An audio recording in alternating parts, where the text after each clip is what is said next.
The U.S. military Southern Command announcing it blew up a vessel in the Eastern Pacific suspected of carrying drugs, killing 2 people and leaving 1 survivor, who it called the Coast Guard to search for. Southcom also releasing a clip of video showing the attack it said was carried out on a boat transiting along known narco-trafficking routes. Fox's Lillian Wu. The controversial immigration enforcement operation in Minneapolis that included deadly shootings and confrontations with protesters will be under scrutiny at a House hearing next hour that'll put the acting ICE director on the hot seat as Democrats demand ICE reform, or else they'll block new funding for Homeland Security needed by Friday night. But Republican Congressman Lance Gooden tells Fox a lot of ICE operations are already funded. So what they've done is put at risk the TSA funding. No one wants to go to the airport and have to wait hours to get on a plane. They've put at risk the air traffic controllers. We just got an update on the economy showing we did less shopping around Christmas than expected. Retail sales did not rise as predicted in December. Instead, they were unchanged from November.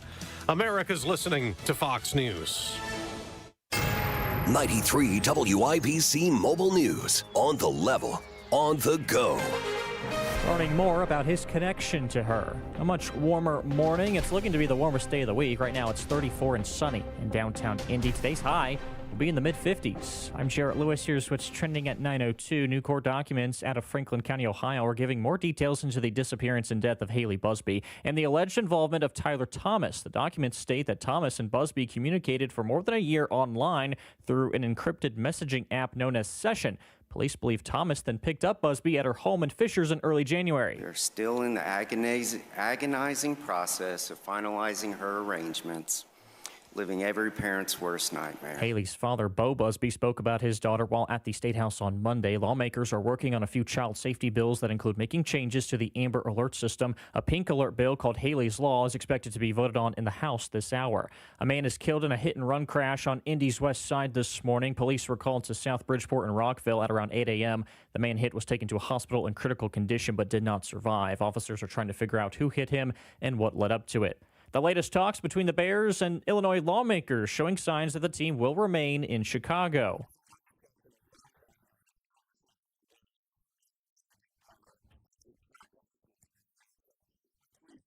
Illinois Governor Jamie this is Brisker Chris says Cox. them and the Bears are reportedly close to a deal on public infrastructure funding and property tax legislation for a proposed stadium in Arlington Heights, just northwest of Chicago. Indiana lawmakers have been making a strong push for a new stadium to be built for the Bears in the northwest part of the state, most likely in Hammond. The average price of gas in Indiana today going down a few cents. We're at $2.77 now, according to AAA. The national average is up to $2.92 a gallon. A big night for IU men's basketball player Lamar Wilkerson. Back out it comes to Lamar. Lamar's got to get a shot off here. Forces one up and hits! Unbelievable. Step back, fadeaway jump shot by Wilkerson for his 40th point. The call from Don Fisher on the IU radio network. Wilkerson would finish with 41 points as Indiana dominated Oregon 92-74 last night in Bloomington. He's now one of just 3 college players in the country with multiple 40-point games this season. Other games tonight, Purdue with one of their toughest games of the season, taking on number 7 Nebraska in Lincoln. Tip-off is at 7 Eastern. Notre Dame will face SMU on the road at the same time. The Irish are looking to snap a 4-game losing skid. Also, the Pacers are facing the Knicks tonight in New York. Indiana will be without Johnny Furphy for the rest of the season after he tore his ACL during the team's loss to Toronto on Sunday. Tonight's tip-off inside Madison Square Garden is at 7:30. Here's another check of traffic this morning with Matt Bear. All right, Jared, looking at the south side crash southbound 65 after South Keystone Avenue. And it's blocking the right lane, causing stop-and-go traffic almost to Raymond Street, a 16-minute delay. Northeast side crash westbound 465 after Allisonville Road, stop-and-go traffic back to East 71st. On the west side crash, Moore Street east of Tibbs Avenue. Westbound Rockville Road shut down right now at Bridgeport Road because of a fatal crash. Somebody got hit by a car and killed. Traffic sponsor by Great Lakes Honda of Fishers. It's cold out, but Great Lakes Honda of Fishers is heating things up with hot deals. Visit Great Lakes Honda of Fishers and fall in love with a new vehicle. Shop online at GreatLakesHondaFishers.com and come in for a test drive. I'm Matt Bear with traffic on the 5s. Follow us at WIBC Traffic. In business. Call this month to take advantage of 10% off all chimney sweeps and inspections. We're also celebrating the opening of our new fireplace showroom on 86th Street and Lafayette Road. Come and experience our exclusive lines of wood-burning and gas fireplaces. Call 317-757-6979 or chimneyindy.com. Welcome to Tire Discounters. Oh, hiya, Phantom. Mike, you may be in big trouble with Chip Wood. Our owner? Free oil changes along with alignment? On any 4-tire purchase. And Michelin's up to $100 off? Yeah. Sorry, Mike, but I'm telling. But the Wood family is behind all this. Oh, those rascals. But don't tell the accountants. Of course not. And what do they do again? Buy any set of 4 tires at Tire Discounters and get a free alignment and oil change. Make them Michelin's and save up to $100 more. See store for details. Meet Drexel Interior's new cabinet line, Drexel Select. Premium cabinets with multiple colors and free in-store design. Get yours in just 5 days. Visit DrexelIN.com to upgrade your home today. Here's the forecast from the American Standard Heating Weather Center. Partly cloudy skies, warmer temperatures today, eventually turning cloudy this afternoon, a high of 45. Tonight, mostly clear skies, a bit colder, a low down to 26. I'm Wish TV Storm Track 8 meteorologist Marcus Bailey, 93 WIBC. And I'm Jarrett Lewis on the level, on the go, and on WIBC.com.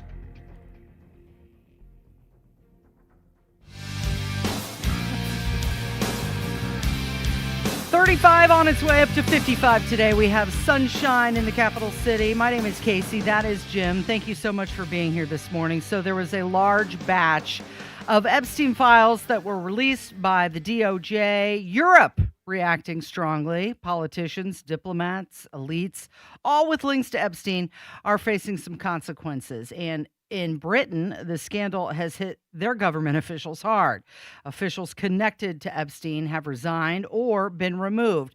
The same is not happening here in this country. Yeah, and I think there's this narrative out there that's starting to build that's like, hey, it seems like United Kingdom is taking this seriously and trying to hold these people that are connected to the Epstein files more accountable than what's going on in the United States. And there may be a little bit of that, but the devil's always in the details here. And what is really crushing some of these British politicians, and specifically the former UK ambassador to the United States, his last name is Mandelson, is that not only is he and both Prince Andrew heavily involved and mentioned in a lot of circumstantial but still ugly-looking situations in the Epstein files, but the real problem there is there are allegations that both the former ambassador from the UK to the United States and Prince Andrew traded confidential, classified British secrets to Epstein, and there looks to be some pretty strong evidence of that's being released in the Epstein files. So that really elevates it to a much higher level that goes beyond circumstantial evidence around what everything that's going on in the Epstein case. This evidence of them potentially selling secrets or giving secrets to Epstein looks to be a much stronger case. So I think that's why you're starting to see these British politicians be held a lot more accountable, because it's more than just being in the Epstein files. So Peter Mandelson, and every time I say that name, I think of Mandelbaum from the Seinfeld episode. Mandelbaum. The old man who keeps getting injured while exercising. Yeah. Yes. So Peter Mandelson, he's the former UK ambassador to the United States. He lost his position because of ties to Epstein. You've got the UK Prime Minister, Keir Starmer. He's under pressure because of it. His appointment decisions. He put these people in place, and also his chief of staff and communications director has resigned over it. Starmer refused to resign, saying that he's going to fight for his job. But here you have a U.S. Congressman, Ro Khanna, and he has warned that the Epstein fallout could topple the British monarchy. What do you say to the man formerly known as Prince Andrew and to Peter Mandelson with regard to giving evidence to your committee? Well, Mandelson may bring down the whole government, from what I hear.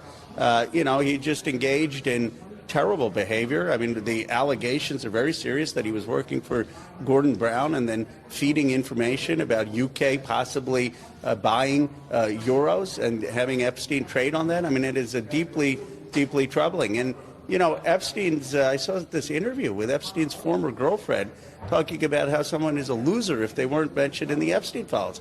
It's a window into the elite impunity, this club. And by the way, I think this is the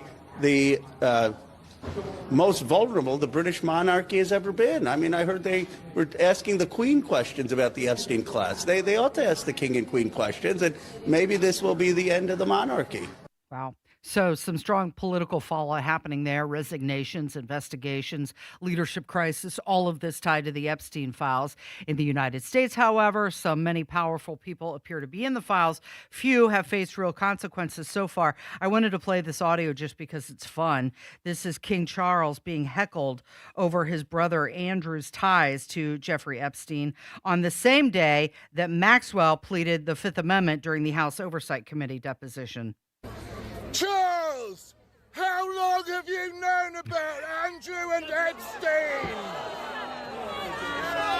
Have you been protecting Andrew from prosecution?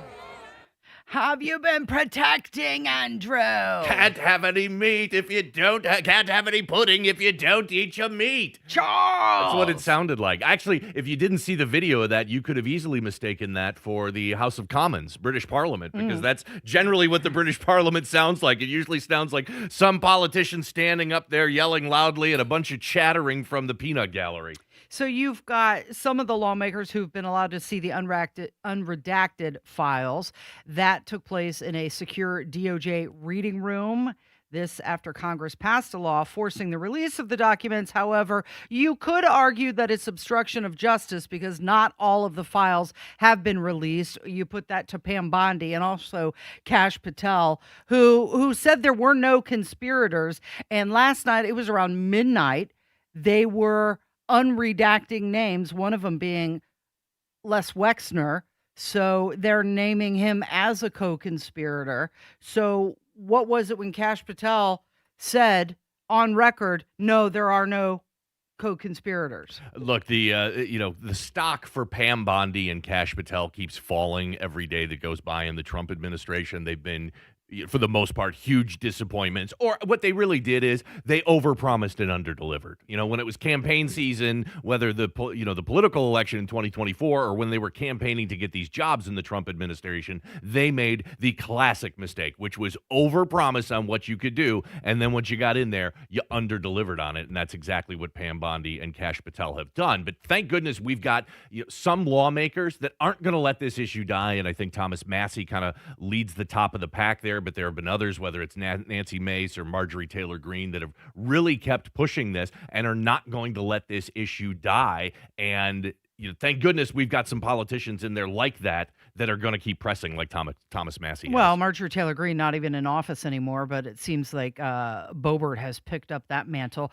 Massie and Khanna, they're pushing the DOJ to remove the unnecessary redactions and fully comply with the law. Here's James Comer. He's from the House Oversight Committee, and he says that their goal remains unchanged: uncover the truth and secure justice for the survivors.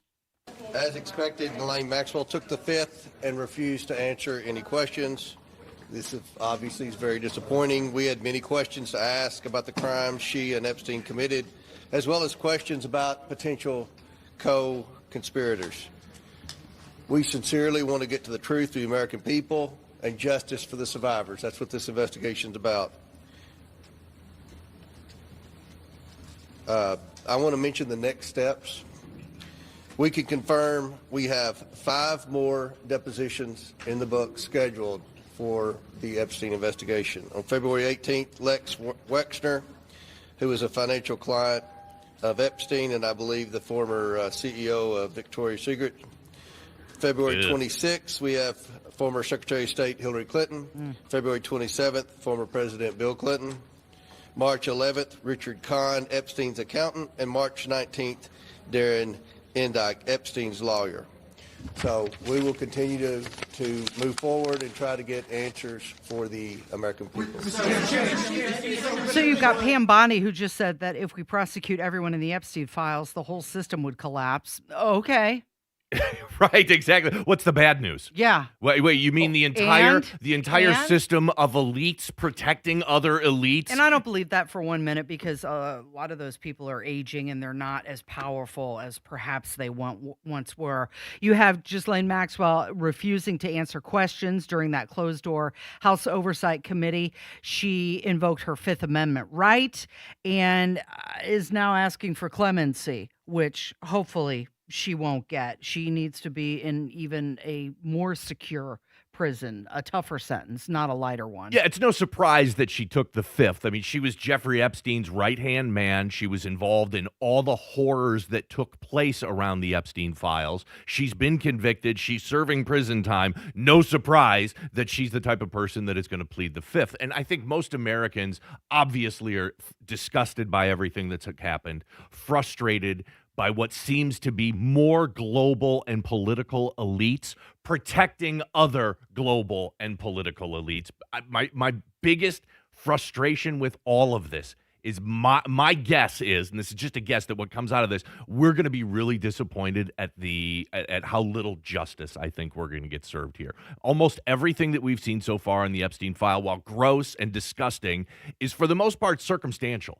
And I don't see a lot here that's the smoking gun that you're like, oh, that's it. We can take this person to trial and easily get a conviction on this evidence. I don't see that anywhere. You've had a lot of these Epstein victims that, while they want the information to come out, they've been reticent to name names. I get that. Look, you're talking about, publicly outing very powerful people around the world. There's other Epstein victims that have been part of settlements already that may include non-disclosure agreements where they can't talk about this. It just seems like we're never going to see people go to jail. That's my biggest fear with this. We're never going to see more people go to jail for this. So what do we have left at this point? Just tell us the truth and get as much transparency out of this as possible. I think that's as close to justice as we're probably going to get with the Epstein files. Thomas Massey, he had a stand-up after he reviewed some of the files, and he said there were names of at least 6 men that were redacted in the files that perhaps shouldn't be. We'll get to that coming up. You're listening to 93 WIBC. It's an all-new date, but it's the same great bourbon. Saturday, February 28th, join me for Trump 1 year and 1 month later at the Hyatt Regency in downtown Indianapolis. The snow caused us to postpone, but it couldn't stop us. February 28th, downtown Indianapolis, the Hyatt Regency, Trump 1 year and 1 month later. The bourbon, the food, the live music, the red tie, and you. I'll have the full breakdown of how we win the midterms and more. Get your tickets. Go to WIBC.com. Trump 1 year and 1 month later at WIBC.com. That's another amazing run by Team USA. Mom, think I'll be on Team USA one day? Well, I'll take this one. What? Are you speaking to us? Yes, and to answer your question, anything's possible, especially with Xfinity. So, I can be the best snowboarder ever? Well, I can't guarantee that, but Xfinity can guarantee that your internet price won't change for 5 years. Okay. What if I practice every day? Then maybe you'll be snowboarding for Team USA at the next Olympic Winter Games. And Mom, you'll still be paying the same price for Wi-Fi. Ooh, really stuck the landing there. It's the Xfinity Gold Medal Celebration. Now through February 22nd, get our best price on gig Wi-Fi for 5 years guaranteed, just $50 a month. Plus, get Peacock Premium included for 2 years. That's a $10.99 value per month. Xfinity. Imagine that. Proud partner of Team USA. Restrictions apply. Requires paperless billing and auto pay with stored bank account. Taxes and fees extra. Actual speeds vary.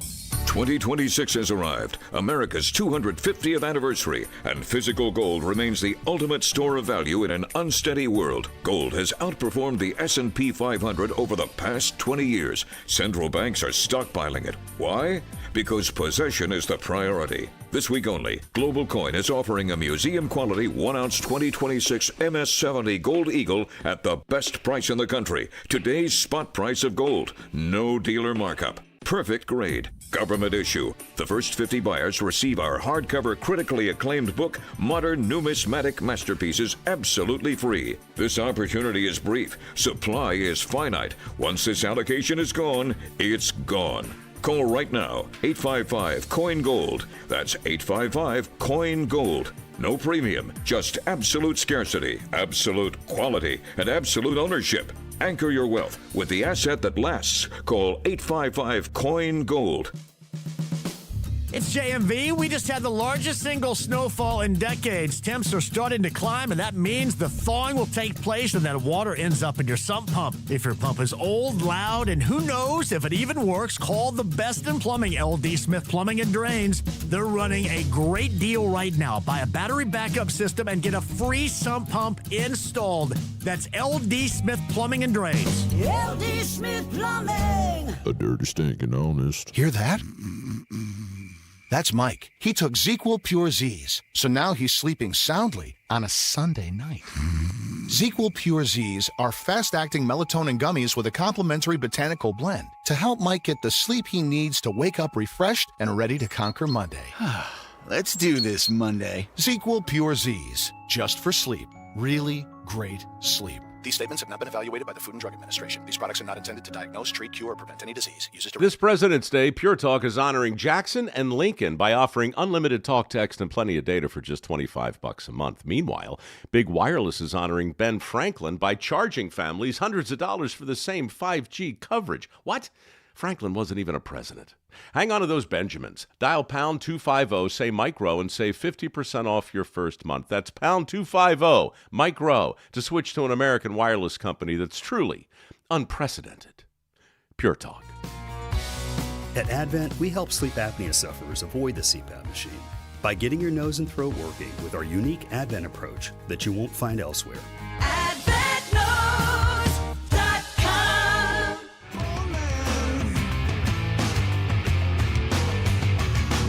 The White House is rejecting calls for Howard Lutnick to resign. This after there were emails and documents that say he was still having contact and dealings with Epstein even after Epstein's 2008 conviction. Of course, the White House is defending Lutnick, saying that the controversy is a political distraction, and they are standing by him. Yeah, and this is what I talked about earlier. I think we all want justice here. We all know some awful, terrible things happen, and we want some people to go to prison for it. But and Howard Lutnick is mentioned in those Epstein files a ton of times. I just don't see anything in there, and I've looked at as many of them as I possibly can. I don't see anything in there that you can take to a court of law and say, this guy broke this law, and I think we can get a conviction here. But it is awful, and it is creepy, and it is terrible. Howard Lutnick. So I don't know what standard we're going to sit here and apply to our public officials to be able to hold them accountable to this. So in Howard Lutnick's specific situation, he has come out and publicly said that he severed all ties with Jeffrey Epstein in 2005. Severed all ties. And then in 2008, Jeffrey Epstein is convicted of pedophilia. But now we find out from these emails that Howard Lutnick visited Epstein Island in 2012. There were emails talking about him planning a trip, and then there were emails afterwards where it was nice seeing you. They were in a business partnership.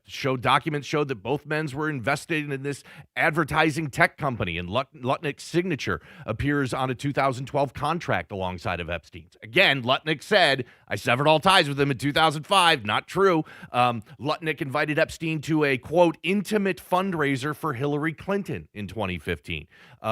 Epstein's foundation donated $50,000 to a charity event hosted by Lutnick. There were emails exchanged in 2018. I think maybe that's where we're going to end up on this is, okay, we know Epstein was convicted of pedophilia in 2008. And everybody knew that. That was public information. It's all out there.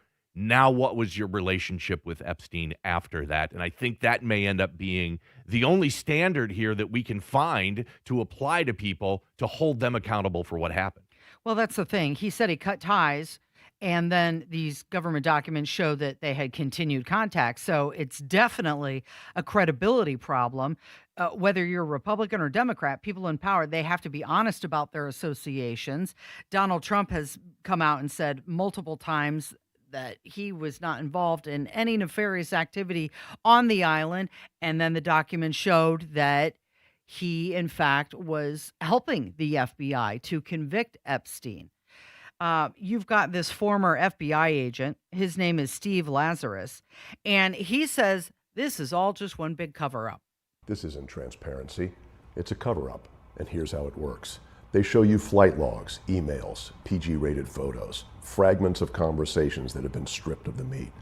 A few big names get thrown under the bus. It's just enough to feel disturbing, but never enough to prove anything about the real players. That's what you'll see in this massive document dump. What you won't see is context. You won't see corroboration, and you definitely won't see accountability, because that's not the point. This is a weaponized DOJ strategy of controlled confusion, and it's working perfectly. You see, they don't protect powerful people by erasing evidence. They protect them by releasing it slowly, by delaying key documents, by over-redacting names and by letting the public fight over the scraps if we're not too distracted by the latest military invasion of a third world country or a major U.S. city. Chaos becomes their cover. The goal isn't to reveal the truth, it's to survive it.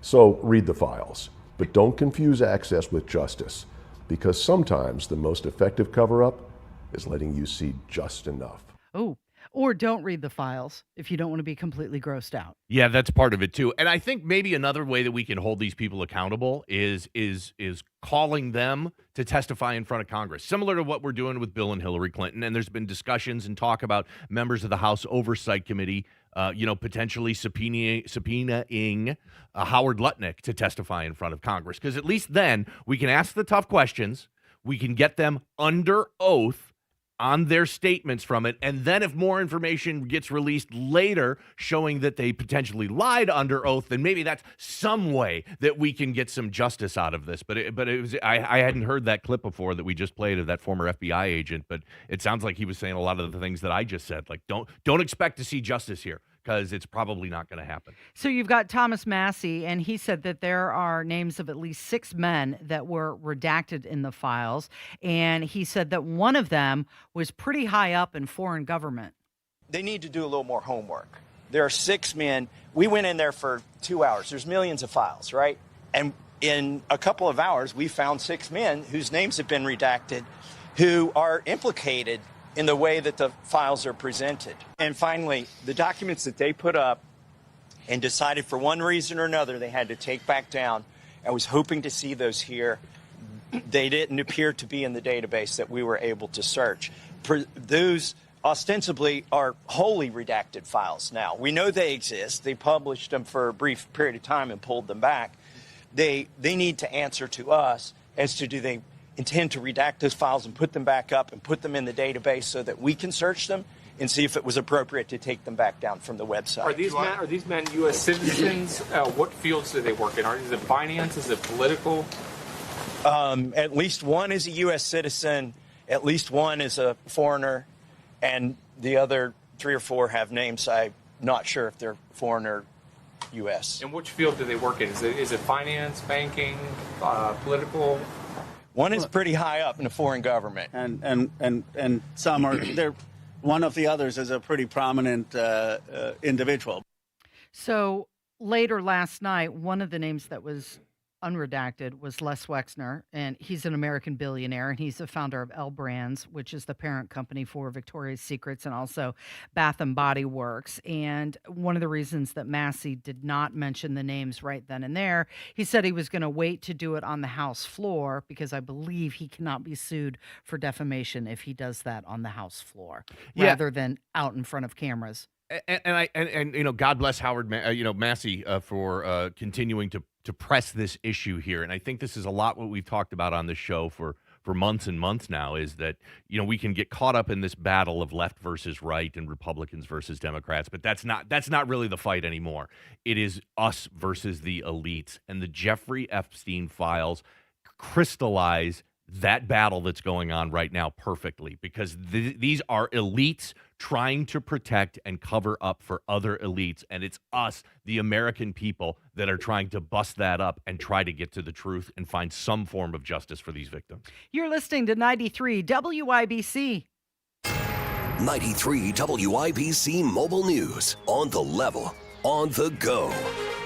We're keeping with the search. I'm Jarrett Lewis. Here's what's trending at 9:30. New details emerging in the disappearance of Nancy Guthrie. Fox's Matt Finn reports from Tucson, Arizona. Our understanding is that the Guthrie family did not pay that ransom deadline, so it begs the question of whether this is a kidnapping or perhaps something else. Also, the FBI saying it is not aware of the family being in contact with any other alleged kidnappers. The FBI writing it is not aware of any continued communication between the Guthrie family and suspected kidnappers, nor have we identified a suspect or person of interest in this case at this time. We are currently operating a 24-hour command post that includes crisis management experts, analytic support, and investigative teams, but we still need the public's help. The FBI is offering a $50,000 reward for information leading to a breakthrough in the case. A candidate for governor in Minnesota is suspending his campaign following the stabbing death of his 22-year-old daughter. Dr. Jeff Johnson was one of several Republican candidates in the Minnesota gubernatorial primary. The suspect is her husband. He's been arrested.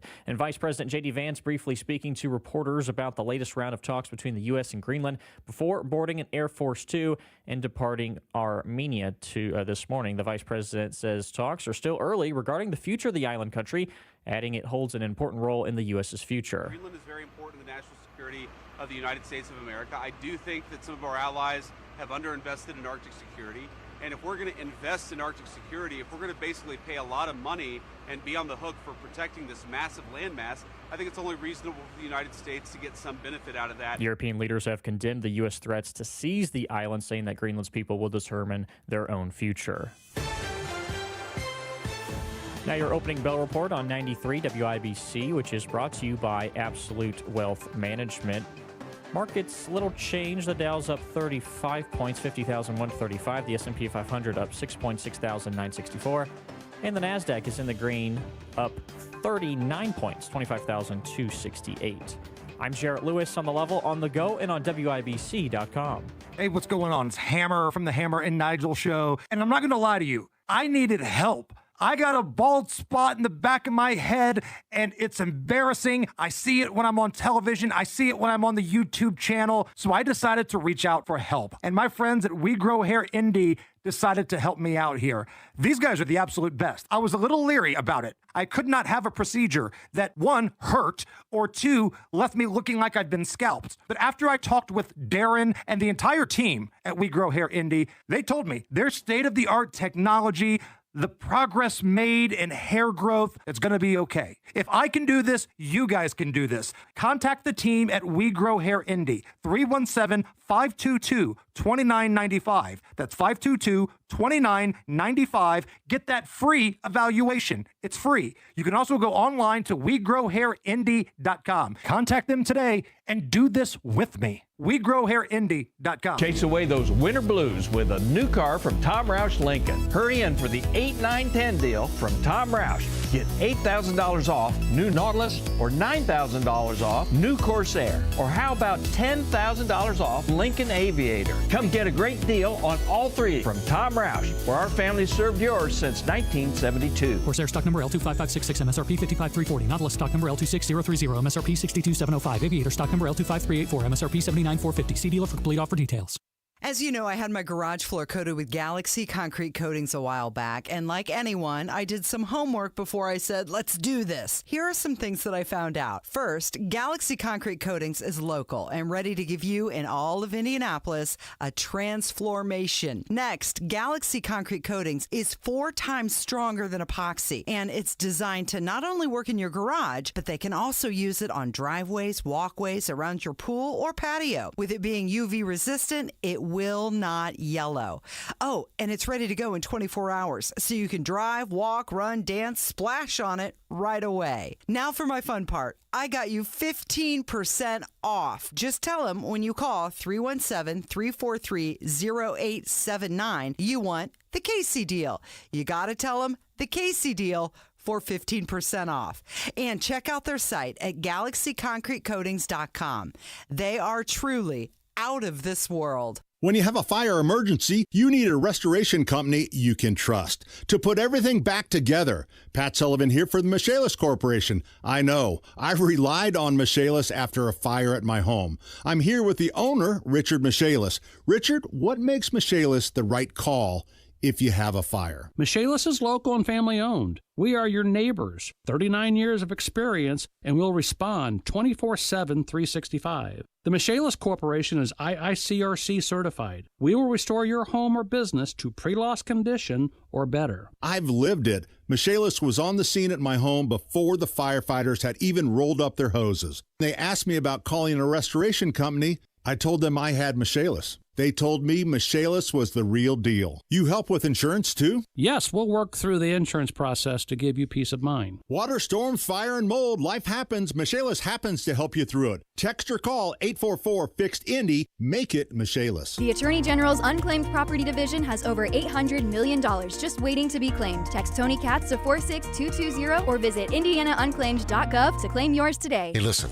are you a 50-year-old person looking for term life insurance? Then you need to talk to Bob. Bob specializes in helping people find $1 million or more of term life insurance for a couple of $100 a month. Look, you need to know there's a price war in the term life insurance business, and you may be paying too much. Call Bob, and he'll shop and see how much money he can save you. Look, this could be the last term life insurance policy you ever have. Your rates are guaranteed for the next 20 years. That's right, guaranteed level rates for the next 20 years. And if you're a smoker or your health is not perfect, Bob has great rates for you too. So for $1 million of term life insurance coverage for a couple of $100 a month, call Bob right now. 800-890-5075. 800-890-5075. 800-890-5075. That's 800-890-5075. Paid for by Term Direct.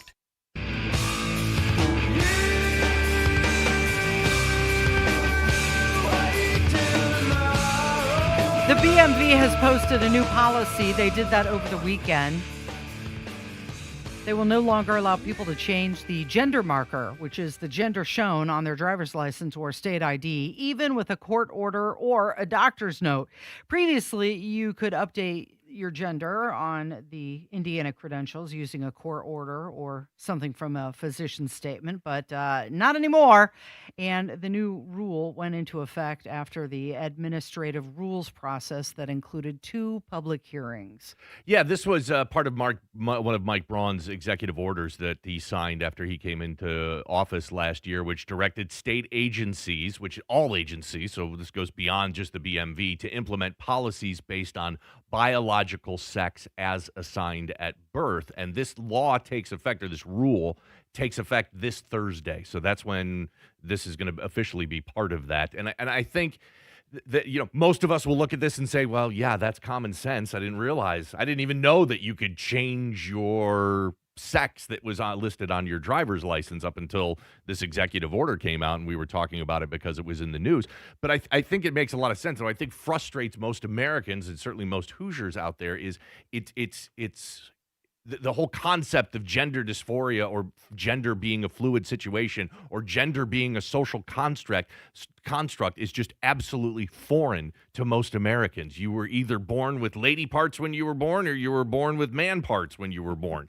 And the concept that gender is a social construct is just because you say those words doesn't mean it's true. I'm looking at my driver's license right now, so it's got my name on there, and it's got my address. My address isn't a social construct. I live in Indianapolis. If I just want to walk into the BMV and show no proof that now all of a sudden I live in Hamilton County, I can't do that. I live in Indianapolis, but I identify as living in Hamilton County. The other thing on here is my birthday and my age.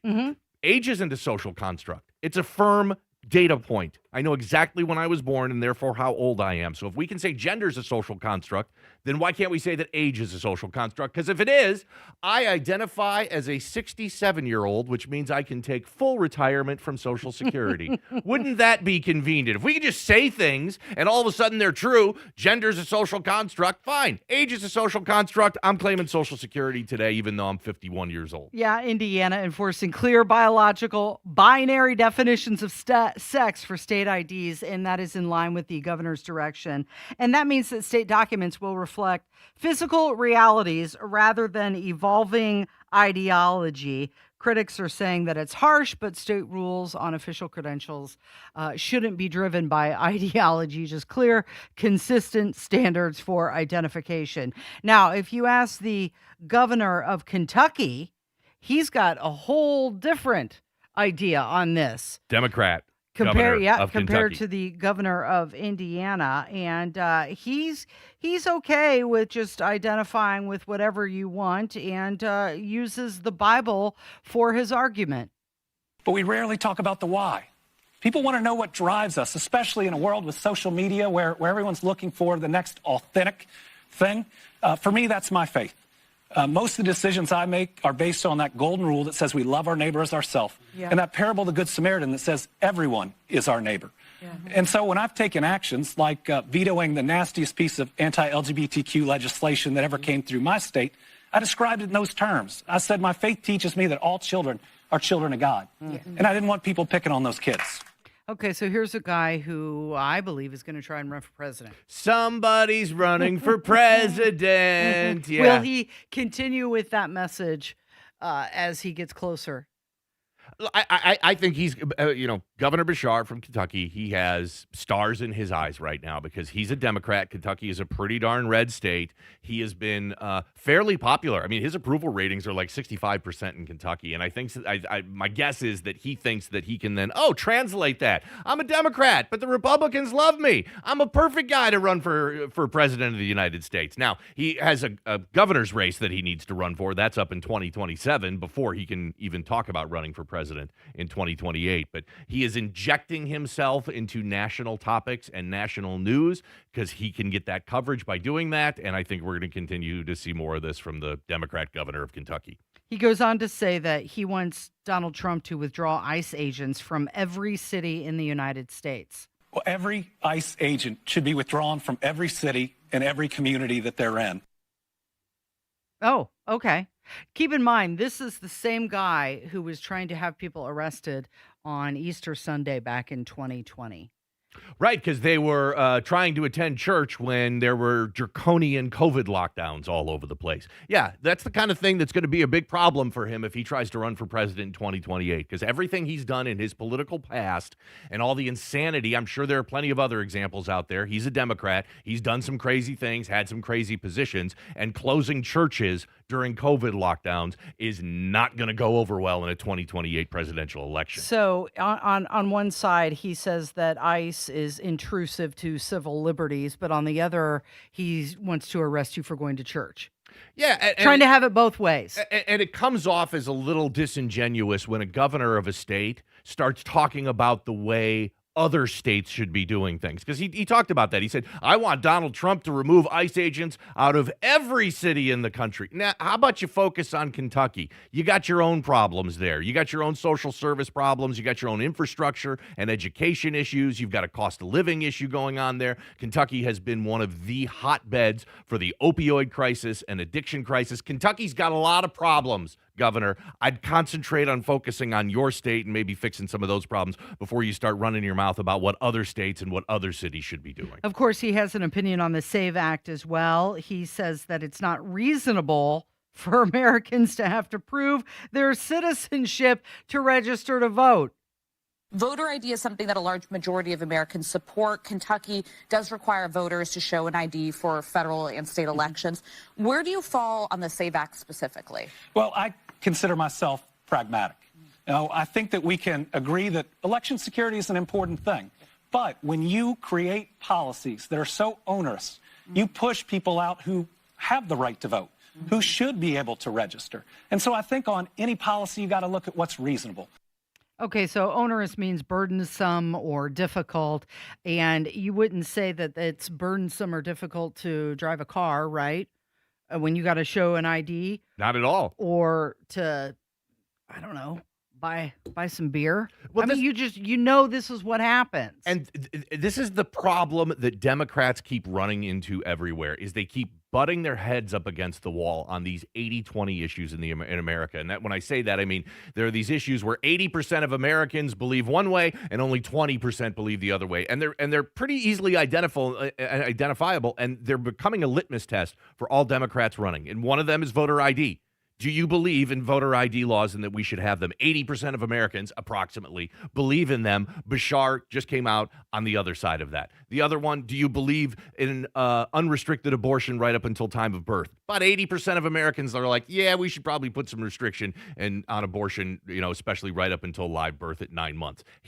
What's he going to answer on that? And then the other one is, do you believe that boys should be in girls' bathrooms and in girls' locker rooms? And again, 80% of Americans say no, yet the vast majority of Democrat politicians, even though the Democrat base is sitting on the 80% side, the Democrat politicians keep supporting these these rules and objectives and laws that are only supported by 20% of the country. And I think that's where Governor Bashar is going to really run into a lot of problems. All right, speaking of elections and voting, Donald Trump has suggested that Republicans should nationalize elections, meaning that the federal government would take more control over running votes instead of individual states. What a terrible idea this is from Donald Trump. A colossal, awful idea. Can you imagine? Because political winds change all the time, and there's going to be a point in time, and I don't know if it's in 4 years or 8 years or 12 years, when the Democrats are back in power, and they're going to have the presidency and the House and the Senate and pretty much be able to do whatever you want. Is he going to say the same thing then? Yeah, right. And so if you want to federalize elections right now,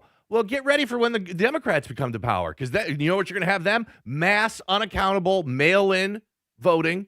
Just, hey, you want a ballot? Just hand them out at the gas station. We're giving ballots to everybody. Just mail them on in with your vote. Do whatever you want. We're going to have no voter ID. They're going to do all the other sorts of things that we know they love doing in blue states like California and New York and Illinois that keep them in power in those states.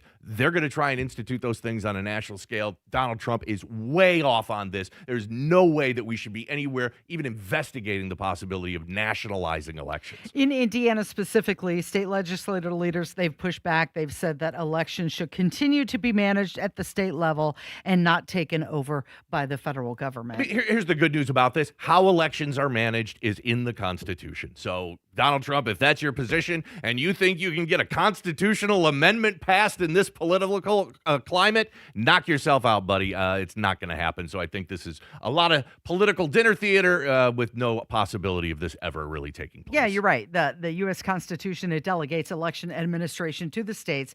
So if there were any forced federal control, it would be a major constitutional shift, which I don't think anybody's going to stomach right now. Yeah, and even with the conservative Supreme Court, they have shown, even though they are a conservative Supreme Court, that when they run into issues that go strictly against the Constitution, they're not afraid to shut those down. And so they would certainly do this with any sort of executive order or law that was passed regarding federalizing state elections. It's just not going to happen, and there's no chance of getting any sort of constitutional amendment passed in the current political climate. One of those flyers where Donald Trump just puts it out there in the ether to see what sort of reaction he's going to get? That's just a little test balloon. I believe he said it on a podcast. Yeah, and Donald Trump loves doing that. Look, I mean, he had the Trump 2028 hats. Remember that when the Democrats were in the Oval Office and he put out the Trump 2028s, and he loves trolling the media and the Democrats, talking about how he might run again in 2028, even though constitutionally he certainly can't. I think this is another great example of that. Nothing Donald Trump loves more than poking the bear and seeing what kind of reaction you can get. So he's just doing it with election laws right now. That's why he's poking the bear today. You're listening to 93 WIBC. Time now for the Retirement Report with Casey Weed. Megan Mozak here with financial advisor Casey Weed, founder and CEO with Howard Bailey Financial. Volatility in the markets can make for some sleepless nights for people worried about their retirement money. Casey, what advice do you have to help us get through these volatile times? Well, remember, Megan, markets cycle, so volatility is normal. If you're worried, you probably don't have a plan. A risk analysis can help you determine if you're overexposed to market risk. A retirement advisor can help you make adjustments so your allocation matches your goals and your comfort level. If you're worried about volatility in the markets, you probably don't have a plan, but we have a great resource to help our listeners today. We call it the Retire with Purpose Toolkit, and you can get it by calling or texting KIT to 888-494-5004. My team helped to put this together just for you, and it's complimentary. The center of it is a copy of my latest book, Job Optional. It has chapters on everything from investments to Social Security to income planning. We also include guides on other big topics like long-term care and strategies for helping to reduce your taxes in retirement. Just call or text KIT, K-I-T, to 888-494-5004.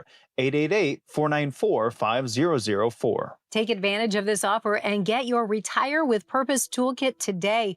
Just text KIT to 888-494-5004. The team at Howard Bailey Financial will get your Retire with Purpose Toolkit to you right away. So simply call or text KIT to 888-494-5004. Howard Bailey Securities LLC is an independent financial services firm and uses a variety of different investment strategies. This is prepared for informational purposes only. It does not address specific investment objectives or the financial situation. Firm does not provide tax services. Hi, I'm Lexi, your friend and jeweler at Shane Company, where we're all about you. Your style, your budget, your dream engagement ring.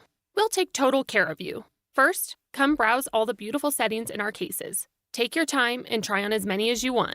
You'll know when you put your ring on. Your heart will skip a beat. Now, onto your center stone.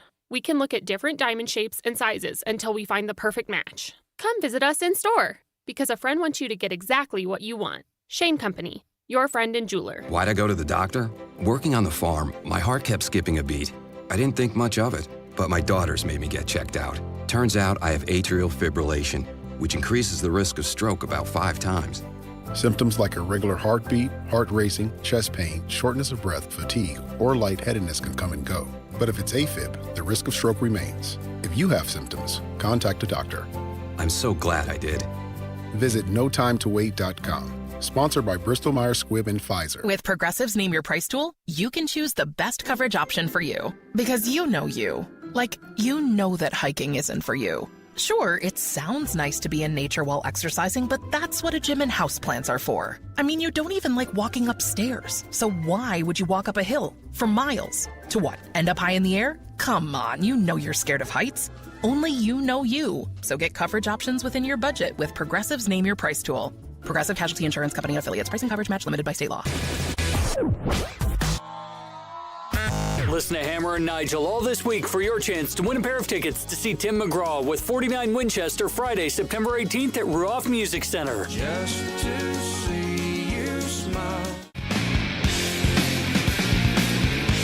I did. I asked you to look it up because I was curious to see if it was AI or not. And it turns out that it didn't happen at the Olympics. Was it real? It is real. So it was real, but it was another speed skater. It was not the speed skater that won the gold medal for the Netherlands last night, whose name is a great Dutch name. Jutta Leerdam. Jutta Leerdam from the Netherlands. She's beautiful. She's getting so much attention. She has like 5 million Instagram followers, and everybody just loves her in that country. But you're right. She's a speed skater, and there was a clip going around that she had wiped out and hit the wall, and her speed skating uniform busted open, and you could see things that you're born with. Yeah, this is how the conversation went in our house. Hey, Jim, did you see this speed skater that ripped her bodysuit? No, I didn't see that. Hey, why don't you come over here and take a look at it? When your wife says, you know what, I want you to watch this video where this young female athlete ripped her bodysuit and her butt cheeks were exposed to the entire world. Yeah. I didn't want to do it. I was like, I don't need to see that. But when your wife asks you to do something, you say to yourself, okay, if that's what I've got to do, happy wife, happy life, fine, I'll watch that video. And I did. I wanted to know if it was real. And I did it for you. I watched that for you. Yeah. And I wanted to know if it was real or not. And it turns out it was real. It just didn't happen at the Olympics. And it didn't happen to that speed skater. It was another Dutch speed skater that was. I watched the video. I spent a lot of time investigating this. I watched the video probably a dozen times, looking for any markers of AI that could possibly be in there. Sure. Did all the research on the internet and came to the conclusion and found the truth that it was a different speed skater being passed off as this lovely young woman from the Netherlands that won the gold medal last night. Okay, it's very much like me asking you to check out the latest ad from Sydney Sweeney as she's launching her lingerie line. Hey.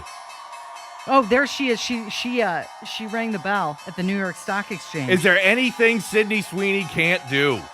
Yeah. She was there celebrating her American Eagle brand.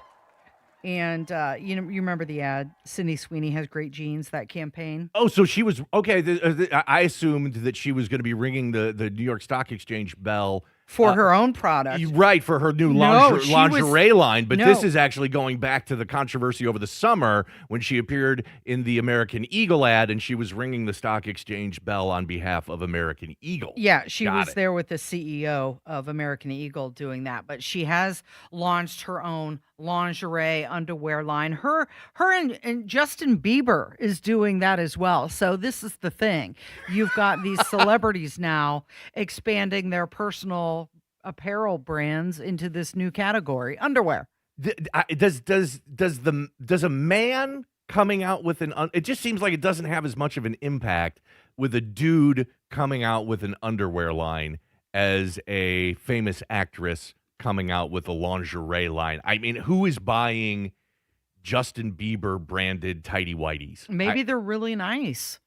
Maybe they fit, well. And do you need to do some investigation onto this? Find every photograph. Is that why he was singing at the Grammys in his underwear? I think that's why it was he was launching guerrilla marketing. It was people were up and on. If you watch the Grammys, and based on the ratings, you didn't. But if you watch the Grammys, Justin Bieber performed in his underwear, and people were shocked. And then the next day he came out and he's like, "Hey, big shocker here, big surprise! I'm coming out with my own line of underwear." Now, if we can just get Sydney Sweeney to do a performance in her lingerie, putting her lingerie line in the forefront, I think that's probably the next thing that we can expect in this process. She's been doing all of her promotion for it in her underwear. So, which by the way, her Seductress collection for is that what it's called? That's what it's called. It's the Seductress collection for the CERN brand lingerie, sold out in record time after it was launched. I'm sure they're going to be restocking soon, and they'll be backing up for sale on the website before you know it. An example of how she's monetizing every aspect of her image. You're listening to 93 WIBC. Good morning.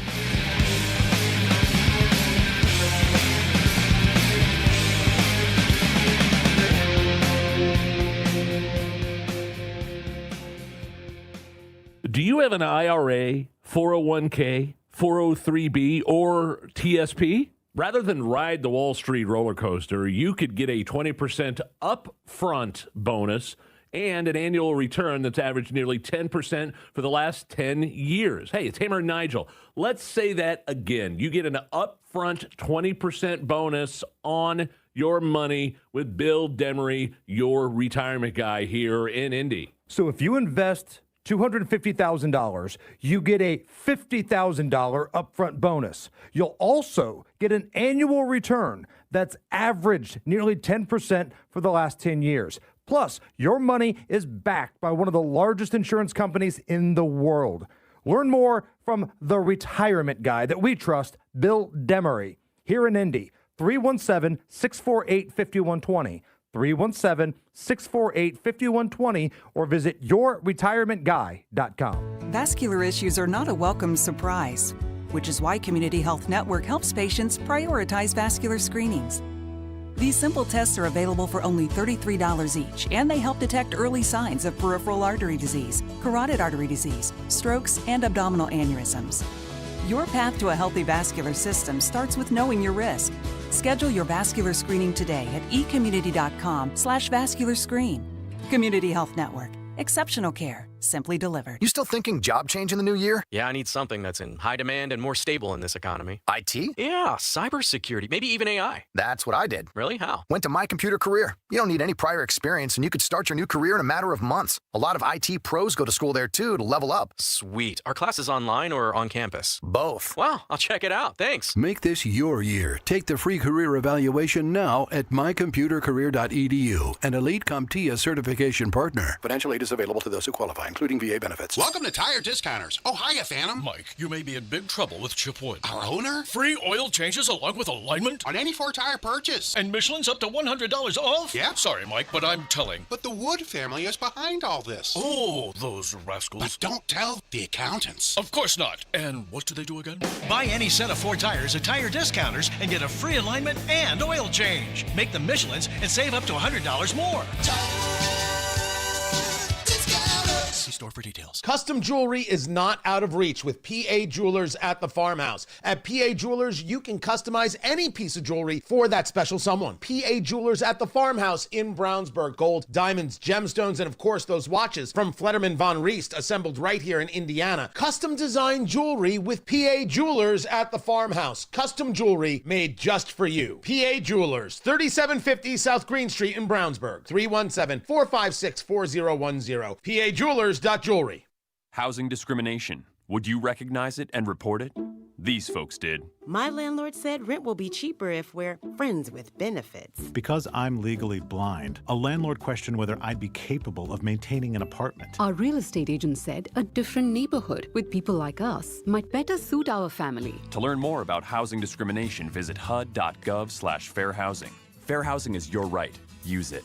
A public service message from HUD in partnership with the National Fair Housing Alliance. ICE will soon get a lot of heat.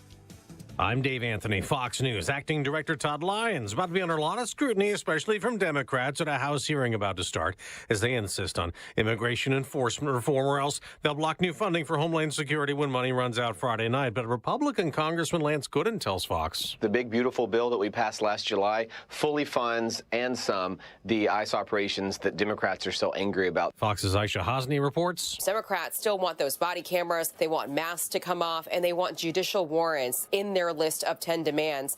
Schumer and Jeffries, the two Democratic leaders in the House and Senate, put out this statement. The initial GOP response is both incomplete and insufficient. Republicans say Democrats' demands are unserious.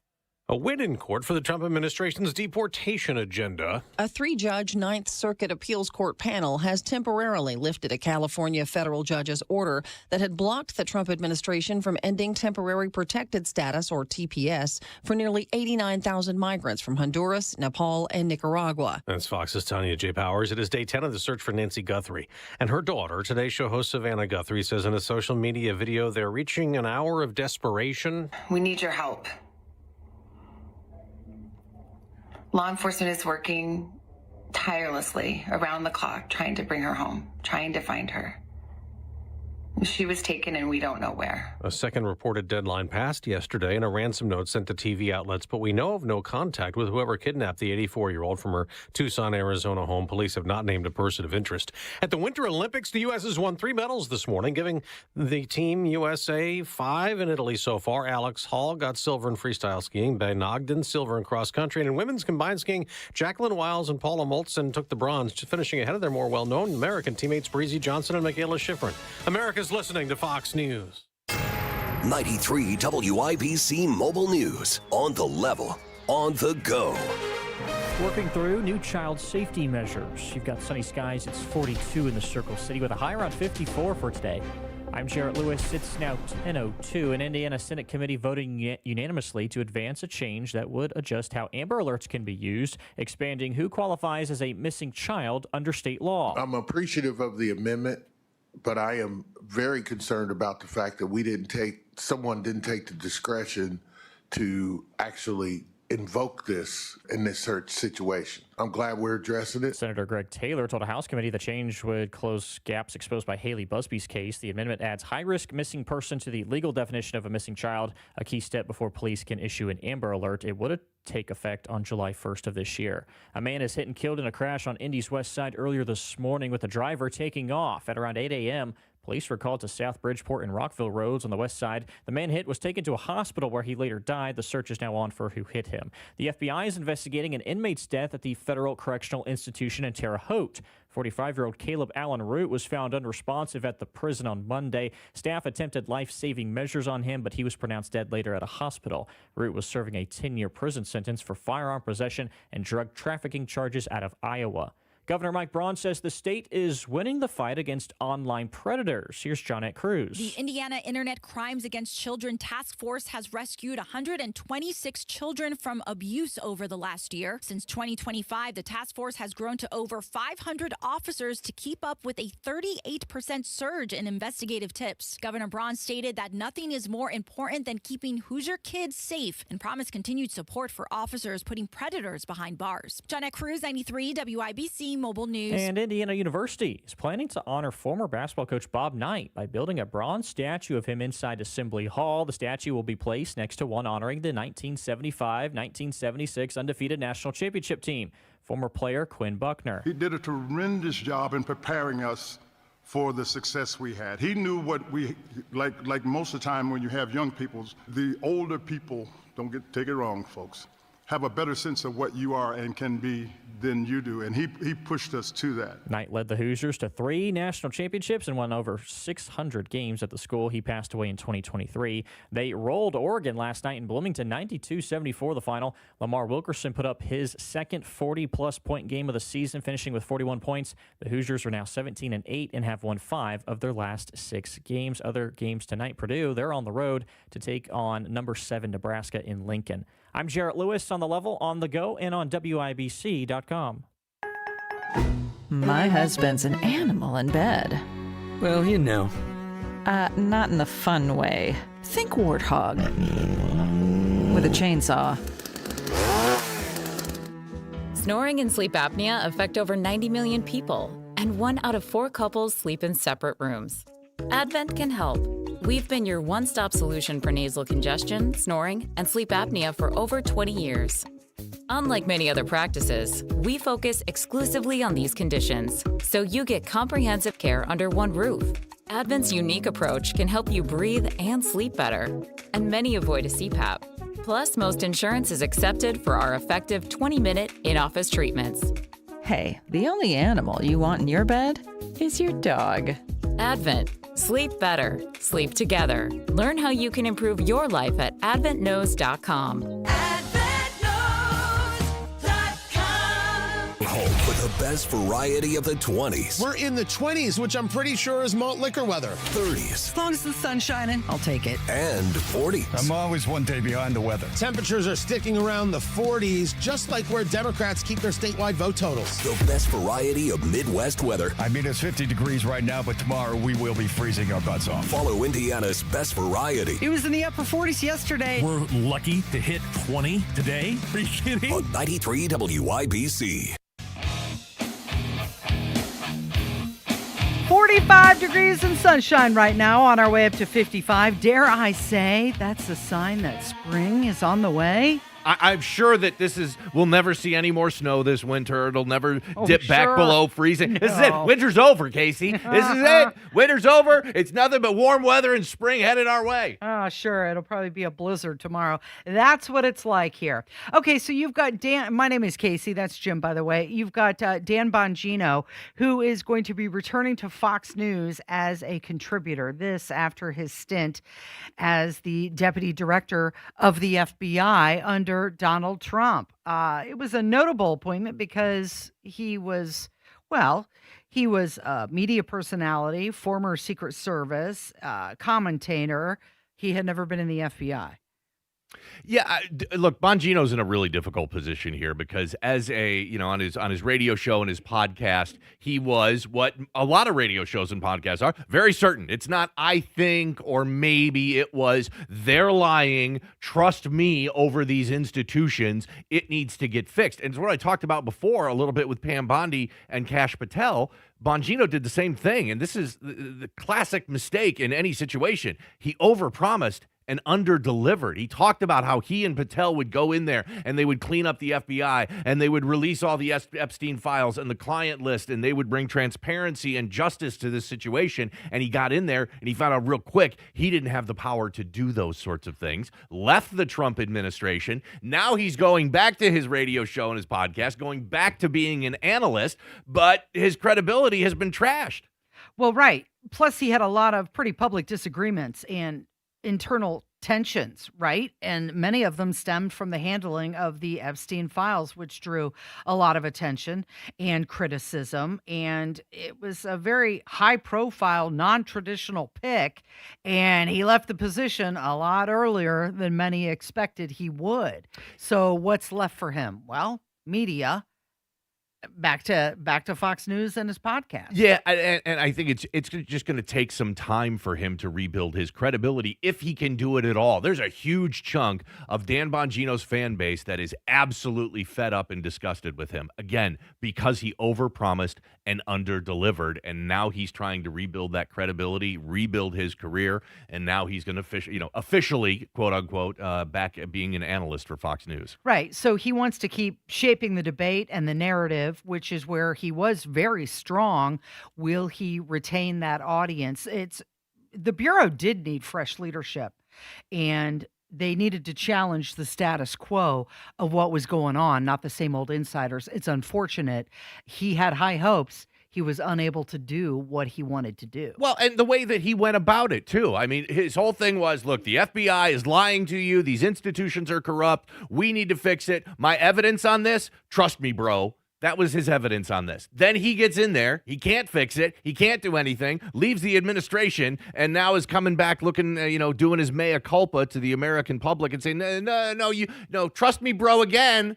Again, trust me, bro. It's okay. What I'm saying is valid here. This is going to be a long road for Dan Bongino, that's for sure. He still will be able to offer a lot of good insight, though, based on his previous position in the Secret Service and the short stint that he did have in the FBI, an inside peek that most people don't have. Sure, but your credibility is pretty darn important, and people spend years and decades trying to build up their credibility, and it can be shot down and completely destroyed in the blink of an eye, and that's exactly what happened to him. So he is going to take, it's probably going to take years and years for him to rebuild that credibility. Okay, we need to talk about the Chicago Bears, and now it looks like the Illinois lawmakers are reportedly close to a deal that would keep the team in Illinois and help move forward the new stadium in Arlington Heights. This is kind of going, I mean, we got some sense over the last week, and this was based out of reports that were coming out of Chicago that, okay, maybe Indiana isn't just being used for leverage. Maybe Indiana isn't a bluff. And Bears fans and politicians and people in the state of Illinois and Chicago started bracing themselves for the potential possibility that the Bears might actually move to Indiana, and I think that lit a fire under the lawmakers in the state of Illinois. Now, we're not there yet, and the legislative session in Illinois ends in March, so there's a short window here for the Bears and the lawmakers to get a deal done, but it seems like the lawmakers are at least a little more interested in this. I don't know. At some point in time, I think the McCaskey family, let's say they end up going and getting a deal with the Illinois lawmakers and they build their stadium in Arlington Heights. I feel like they owe us in Indiana a little something, something. Like we were used. I feel a little dirty as part of this process. Do you? Like at least we need something back from you, maybe a nice gift basket or a gift card or something to Portillo's. Free maybe tickets to a game. Something like that, because it feels like we were used in this entire process, and the Bears just kind of dangled that carrot in front of us and then went back to their sugar daddy in the state of Illinois. So for everybody who said that, Indiana's just being used as leverage, they were correct. Yeah, and not much of a surprise. The Bears are a private corporation. They want to make as much money as possible and make things as good as possible for them personally. They're going to use every tool at their disposal to get that, and they used Mike Braun and the Indiana lawmakers and the laws that were passed and the authorities that were given to build this stadium,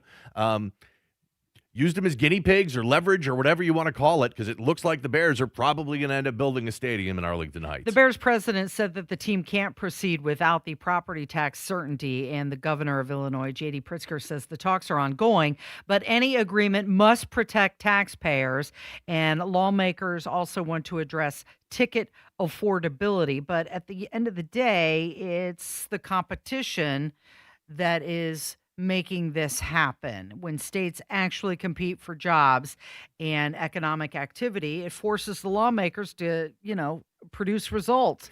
And for the people of Illinois, it's forcing their lawmakers to produce results. By the way, citizens of Illinois, you're welcome. We just were part of a scheme where your tax dollars are going to pay for the infrastructure and massive property tax breaks for the Chicago Bears. So enjoy that. You're welcome. I hope you enjoy, giving these massive tax breaks to a billionaire corporation like the Chicago Bears. There are some Illinois legislators who say they oppose the public funding or any special tax deals for the team. And they've continued to argue that taxpayers shouldn't subsidize the franchise, even though there is some strong public support overall for keeping the Bears in that state. So it sounds like the lawmakers of Illinois don't want the taxpayers to subsidize it. That's what the taxpayers in Indiana were saying to our lawmakers. Yeah, and I think if you're Governor Braun or the Indiana lawmakers, I think the one silver lining that probably comes out of this, because you do kind of look a little bit like you were played a fool, but what you've done is shown other businesses in Illinois and around the country that, hey, look, Indiana is an extraordinarily business-friendly state, and we're willing to make accommodations for you if you want to move your business here. Didn't work out for the Bears, but this was such a public instance that happened, and this was covered nationally and certainly locally in the state of Illinois and here in Indiana, that it does now give other business owners probably pause and thinking, okay, you know what? I really wasn't maybe thinking about moving my business to Indiana before, but make them earn it. Yeah, it looks like they're a pretty business-friendly state. They were willing to do all these great things to lure the Bears.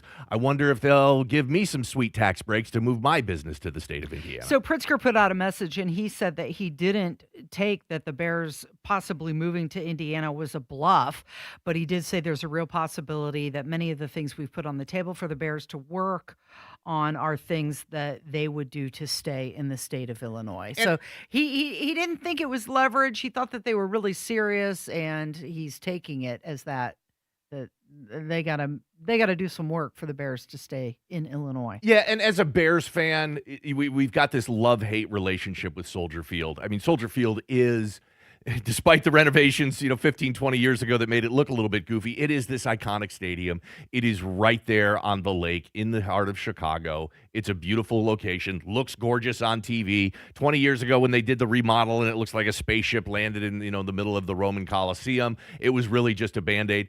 But even with the updates that they did 20 years ago, Soldier Field is still a dump. If you've ever been to an event there, pre-renovation or post-renovation, it is not a good experience for the fan. The stadium is a dump. It still has flooding issues. Years ago, before they did the remodel, I mean, anytime you got a sprinkle, the whole stadium flooded. So if you were standing in the men's room at the Bears Stadium and it was raining outside, you were standing in 2 to 3 inches of water. Water would be your best case scenario. It's like the famous scene from The Office with Michael Scott when they're in the hotel room and they're like, "Well, this is either blood, semen, or urine." And they turn to Michael Scott and he's like, "Oh God, I hope it's urine." Yeah, that was your best case scenario is that you were standing in urine at the old Soldier Field. But this is going to be a beautiful new stadium in Arlington Heights.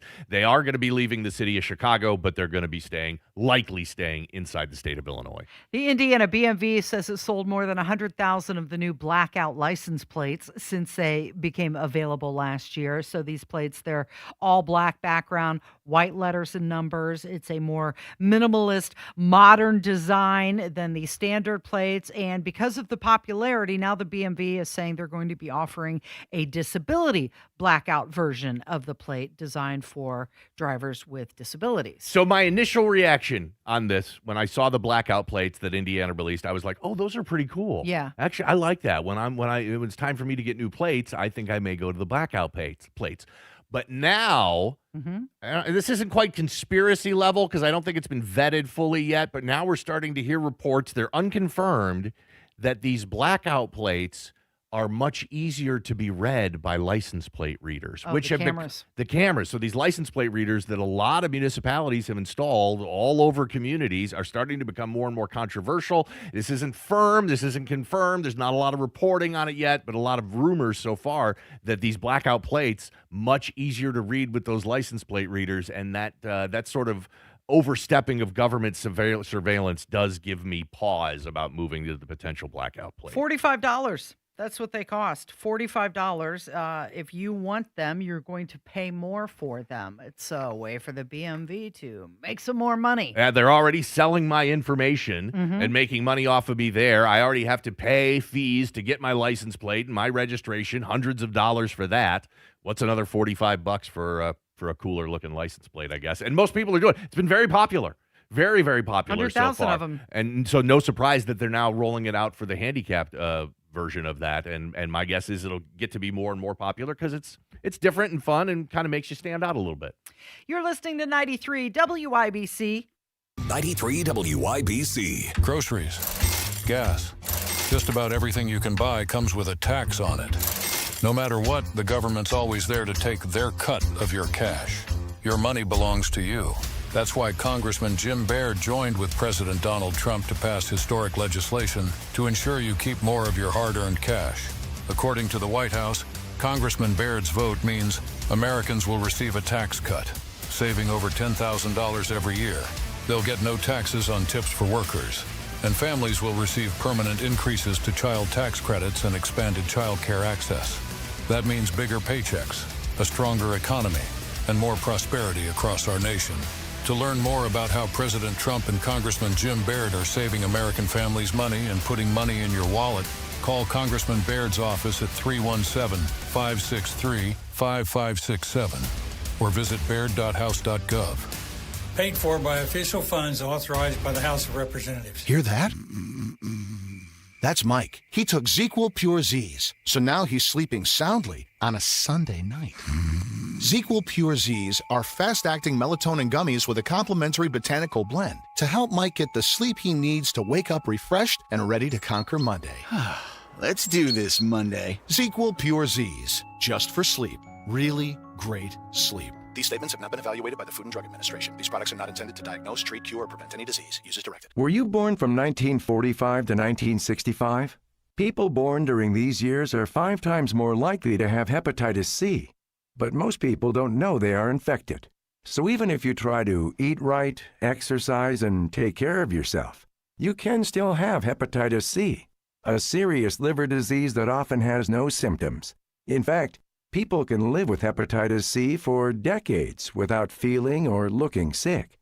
But over time, hepatitis C can cause serious health problems, including liver damage, liver failure, or even liver cancer. Getting tested is the only way to know if you're infected with hepatitis C. That's why the CDC recommends everyone born from 1945 to 1965 get a blood test for hepatitis C. Treatments are available that can cure this disease. So talk to your doctor about getting tested. It could save your life. A message from the CDC. Why'd I go to the doctor? Working on the farm, my heart kept skipping a beat. I didn't think much of it. But my daughters made me get checked out. Turns out I have atrial fibrillation, which increases the risk of stroke about 5 times. Symptoms like irregular heartbeat, heart racing, chest pain, shortness of breath, fatigue, or lightheadedness can come and go. But if it's AFib, the risk of stroke remains. If you have symptoms, contact a doctor. I'm so glad I did. Visit notimetowait.com. Sponsored by Bristol-Myers Squibb and Pfizer. Upgrade your flooring with Drexel Interiors. Shop pet-friendly carpet and luxury vinyl plank on sale now. Plus get 12 months interest-free financing. Visit their Indianapolis or Carmel showrooms or drexelin.com.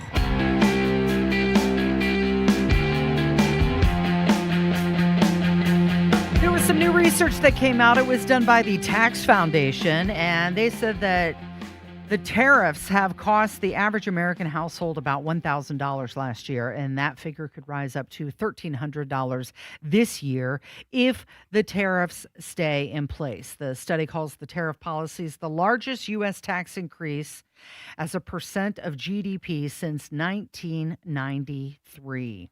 Yikes. Tariffs especially high on electronics and toys, cars and car parts, and also some different food items like coffee and beef and lettuce and juice. Now, I'm always skeptical about these things because, of course, this came out from a think tank called the Tax Foundation, and every think tank in the world has an agenda. They've got an agenda they want to push, usually a political agenda, and usually either from the left or from the right. And so I always like to research this because of anything critical of Donald Trump, if it comes out from a think tank that's left-leaning, well, they've got that left-wing agenda to push. But here's the interesting thing about all this. The Tax Foundation is generally considered a center-right and right-leaning nonpartisan think tank. Right. They call themselves nonpartisan. Well, but even though they do that, the analysis on this group is that it is a right-leaning think tank. So it's interesting to see that. Now, I will say this, that in general, most people that are conservatives, especially conservative economists, have been against tariffs this entire time. So that fits with that narrative. But the other big part of this, too, and what makes me question all of this, these economists and experts that have talked about how tariffs are going to be the worst thing in the world and they're awful and terrible and they're going to raise prices for everybody and it's going to be the worst thing you've ever seen. Yeah, there's no proof that has happened, really. And we've got a little bit of anecdotal evidence here, but the reason why I'm skeptical of that sort of position is nobody has really tried to do much with tariffs in over 100 years. And the global economy has changed dramatically in that point of time. So you can't sit here and go back to this, early 1900s economic thinking of tariffs are bad, they're terrible, and they're going to cost everybody money, and it's going to be this awful thing that happens. Well, things are different. We can't assume that. We don't know. So again, this is me giving Donald Trump some grace on this topic to sit here and say what we've been doing up until this point, not really working all that well. So we want to just keep doing what we've been doing, knowing it's not going to work all that well, or do we want to give Donald Trump a chance to try something different and see what happens? And there was all this wailing and gnashing of teeth in March and April when Donald Trump announced these tariffs, and experts standing on their high horse and their elitist institutions. This is going to crush the American economy, and we're going to see inflation that goes through the roof. Yeah, none of that gloom and doom has really happened so far. So I'm willing to give Donald Trump a little bit more leeway on this and see if he can't use these tariffs to actually change the way things are operating right now. He was sitting down with Larry Kudlow from Fox Business, and they were talking about the high-stakes midterm elections coming up, and Donald Trump, of course, saying that we are the hottest country anywhere in the world. Can you beat history on these midterm elections? Carry the House and the Senate for the GOP. Can you do it on the economy? Do you need more communication? Do you need more marketing? Do you need more help? I mean, the numbers are on your side. The question is, does the public know this? Well, you know, we have a fake news that doesn't get the word out. That's why I love doing an interview. We get the word out. But so you ask a question. In 50 years, a president that's won, even a popular president, somebody that's done well. I'm popular and I've done well. I mean, I think we have the greatest economy actually ever in history. Now we have the hottest country anywhere in the world. That's said by everybody. We have the hottest country in the world. I guess I have to sell that because we should win in a landslide, and we'll do everything we can to do it. He does have to sell that. Because when you're talking about articles coming out saying that tariffs have cost the average American $1,000, and he's sitting there saying we're the hottest country in the world, the message doesn't match. Well, and I hate comparing ourselves to the rest of the world because nobody compares to the United States. That's Let's right. be honest, we're the best, and that's right. I mean, I can sit here and USA, but it's true. I mean, look at the economic conditions around the rest of the world. Europe's a dumpster fire on every major metric that you can look at when it relates to the economy and on a lot of other things, but specifically the economy. Europe's not growing their manufacturing base. They're not growing their industrial capacity. They have, massive regulations that restrict innovation. All the major innovation in the world is really coming out of the United States and then to a lesser degree in Asia. So Europe's not doing anything economically. Asia's not really doing a whole lot economically. Japan has finally started to see a little bit, but they've been stagnated for 30 years. China has never recovered from COVID, and they've always put out, for the most part, some pretty phony economic numbers. And so those numbers have gone down. Even though they're phony, they're being reported as lower. So China's really struggling. So in a lot of ways, Donald Trump is right. I mean, as far as the economy goes, when you compare to the rest of the world, the United States is in much better shape than everybody else. So you've got Senator John Kennedy from Louisiana. He always gives us good sound bites, but he actually says something that I can agree with here that's not just words. When moms and dads lie down to sleep at night and can't, they're not lying there worried about or thinking about whether a man can breastfeed. They're worried about the cost of living. They're worried about having to sell blood plasma to go to the grocery store, and they're worried about the cost of housing and the cost of insurance, and I could go on and on. Now, President Trump and the Republicans in Congress, I think, have done a pretty good job of getting inflation down from 9% to 3%, but we've got to do more. And just telling the American people everything's swell, don't believe your own lying checkbooks, is not going to get it. And what I would do if I were king for a day, I would, in running the Senate, I'm not, I would bring through reconciliation, if we have to, every single bill I could think of to lower the cost of living in America. There are things we could do on housing. There are things we could do on regulation.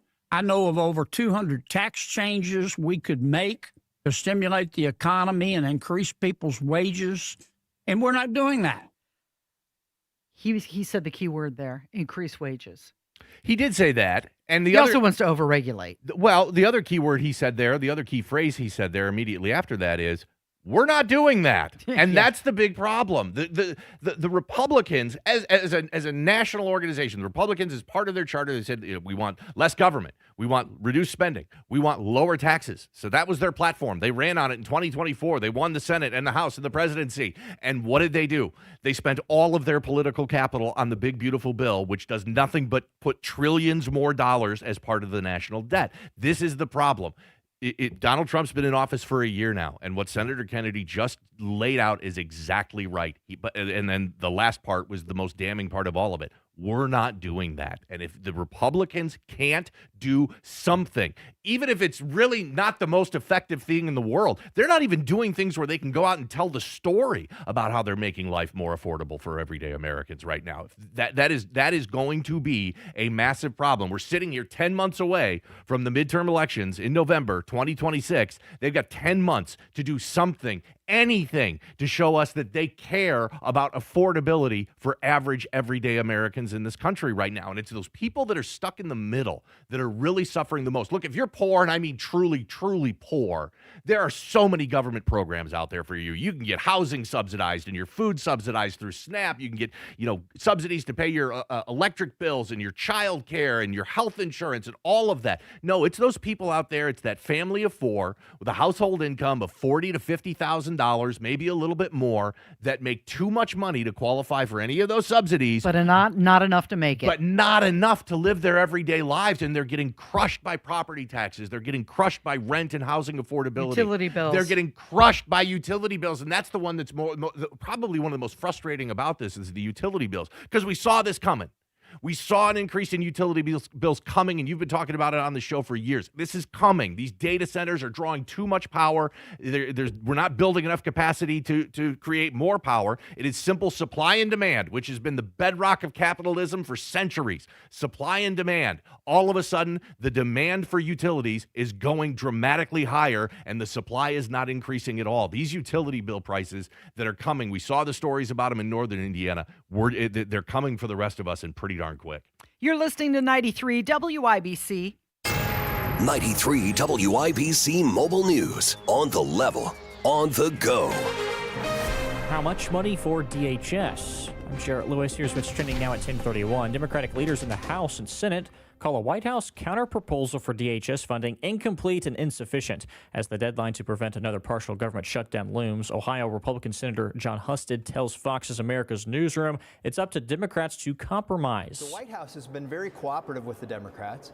The question is, will they say yes to the progress that the White House has already made, and will they settle for something that's reasonable? Democratic lawmakers also say they want federal immigration agents to unmask, use judicial warrants, and stop racial profiling, among other reforms. The debate over DHS funding started after a second U.S. citizen was shot and killed in Minneapolis by federal immigration agents last month. The alleged multi-million-dollar fraud scandal in Minnesota is coming under focus at a Capitol Hill hearing today. This comes as evidence of stealing taxpayer money in the state continues to emerge. People actually come here from other states to defraud the city and the state. That's what happened with two men from Philadelphia. They came here to Minnesota, used AI to build a fake medical services company with fake clients. They billed the state out of millions of dollars before being caught, and we are seeing a much greater effort from local law enforcement to try and calm things down here, especially when it comes to these blockades people are setting up outside their neighborhood. They took apart at least 11 blockades over the weekend. People also getting fed up, calling the city saying, we want these blockades out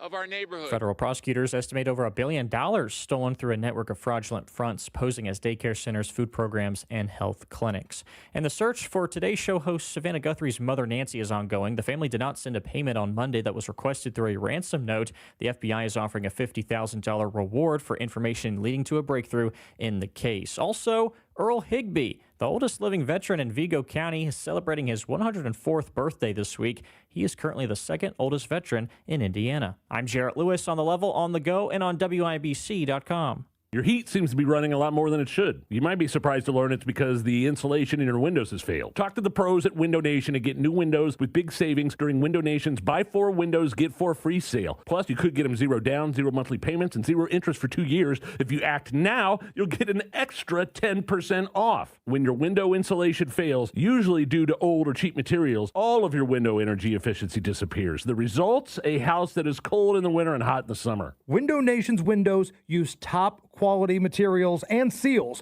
along with insulated frames. They're so incredibly energy efficient that you'll actually save money on your utility bills. And they're backed with a lifetime warranty, so you don't have to live with broken windows anymore. Don't wait. Put an end to your window problems. Take advantage of Window Nation's Buy 4 Windows, Get 4 for free sale, and get an extra 10% off. Visit windownation.com for a free consultation.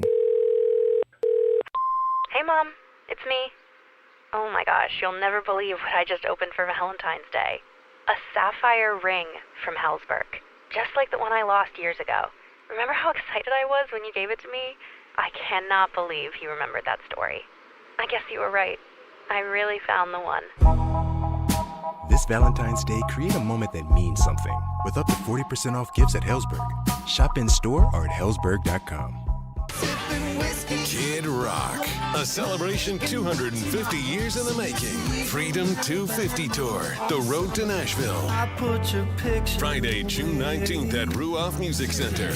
The American Badass, Kid Rock, with John Party. Got a little dirt on my boots, but I'm taking you uptown tonight. On sale this Friday, 10 a.m. at Ticketmaster.com. The ultimate American party, Kid Rock. 2026 has arrived, America's 250th anniversary, and physical gold remains the ultimate store of value in an unsteady world. Gold has outperformed the S&P 500 over the past 20 years. Central banks are stockpiling it. Why? Because possession is the priority. This week only, Global Coin is offering a museum-quality 1-ounce 2026 MS-70 Gold Eagle at the best price in the country. Today's spot price of gold. No dealer markup. Perfect grade. Government issue. The first 50 buyers receive our hardcover critically acclaimed book, Modern Numismatic Masterpieces, absolutely free. This opportunity is brief. Supply is finite. Once this allocation is gone, it's gone.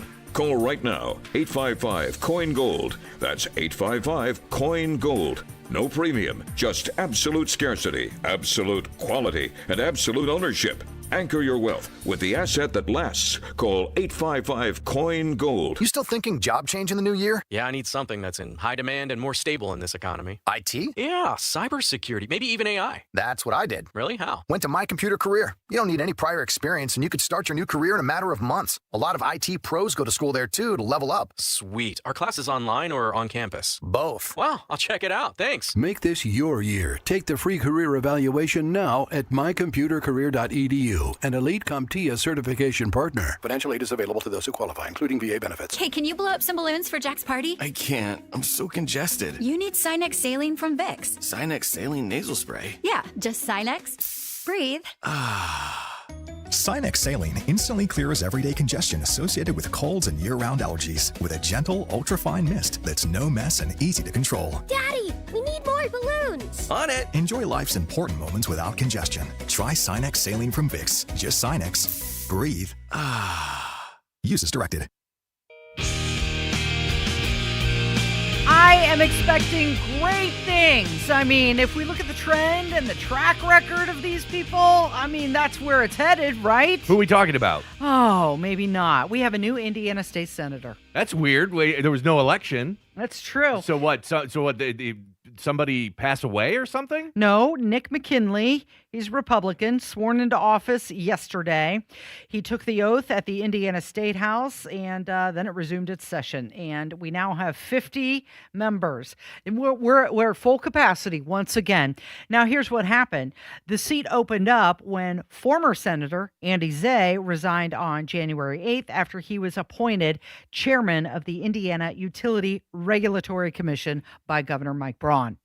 Yeah, and then so, they have to backfill his Senate seat with somebody else. And this is another great example. Andy Zay sat there and ran for election, went in his community and told his constituents, I am the best person to represent you in the Indiana State Senate. Please vote for me. And then before his term expired, he voluntarily asked to be placed on the IURC commission. Yep. Sought that out intentionally, knowing full well that if he was selected, he was going to have to leave his state Senate seat, basically just giving the finger to everyone in his community that voted for him in the last election. Hey, guys, vote for me. Hey, by the way, thanks. I appreciate you voting for me. I got this brand new shiny thing over here I'm going to do, and so I'm going to leave that seat early, and you guys figure it out. We'll see you.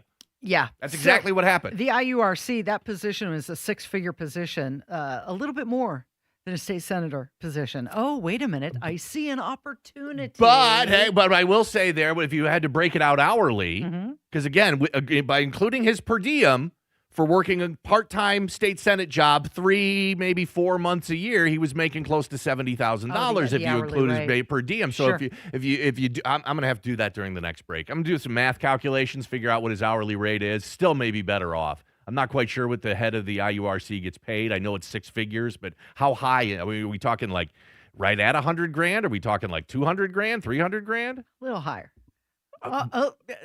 Under 200. Oh, higher than $100,000. Okay, I'm gonna have to look into this, and I'm gonna do some math calculation to see if his hourly rate actually it did get better. But this is the same thing that happened with Aaron Houchin in early 2022. Aaron Houchin was an Indiana state senator, and then she abandoned that job so that she could run for Congress in Indiana's 9th district.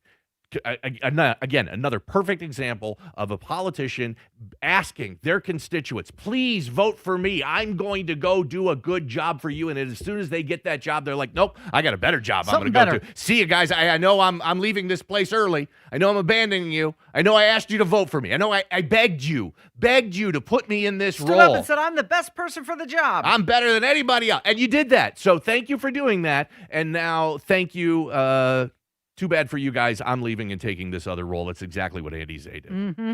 And now you've got McKinley, who will be the incumbent for the next election. Well, of course, and that's what. So that sets him up for a longer future. And look, the Democrats in other states like to do this too. They like to have somebody that they know isn't going to run for re-election again resign before the term is over so that they can backfill the position with somebody else from their party, and now that person instantly becomes the incumbent and gives them a leg up when the next election comes around. You've got a long-running battle over billboard rules in Marion County, and it is now being taken up by the Indiana State Legislature. So this is Senate Bill 165, aiming to override an Indianapolis ordinance that prohibits new billboards inside 465, inside the loop around the city. The bill would still let billboard companies move existing signs within the same property. And this is something that opponents say weakens the city's limits. Billboards.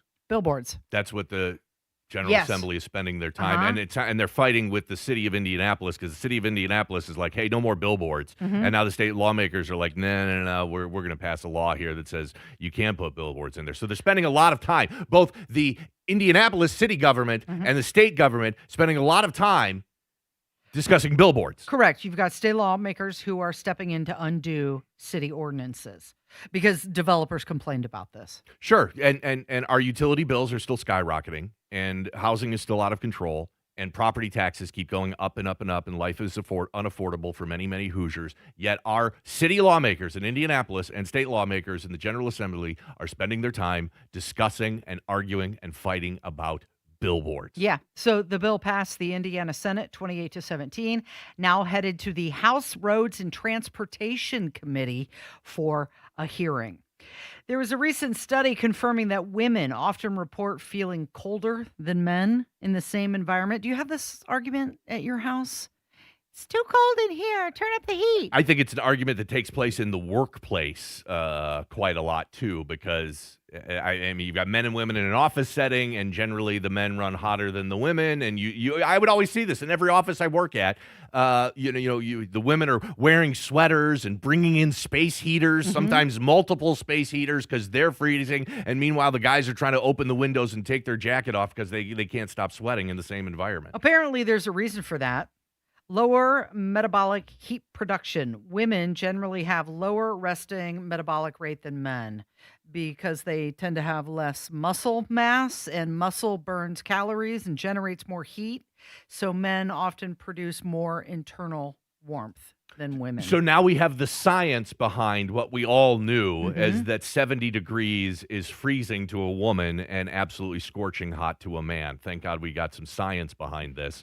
It sounds like this study was probably initiated by a group of women in an office who are freezing all day long. They're like, I need some sort of data to show the owners of this company. I need to prove this. I need to prove this as to why we are freezing here all day long. That's fun to study to show that it's not our fault. It's biology and science. The study also says that it has to do with blood flow and circulation. Women's bodies may restrict blood flow to their hands and feet more quickly in cold conditions, and that's to protect their core temperature, which makes their extremities feel colder. Now, let's be honest.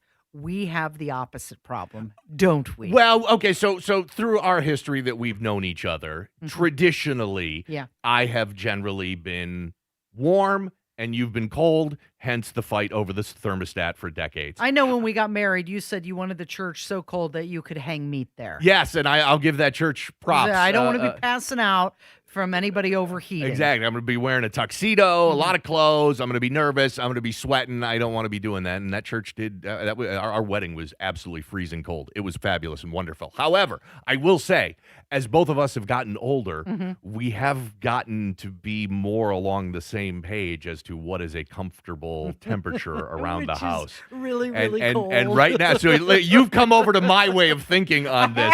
Our house is absolutely freezing. I mean, in the winter, during the day, we set the thermostat at about 66, maybe 67.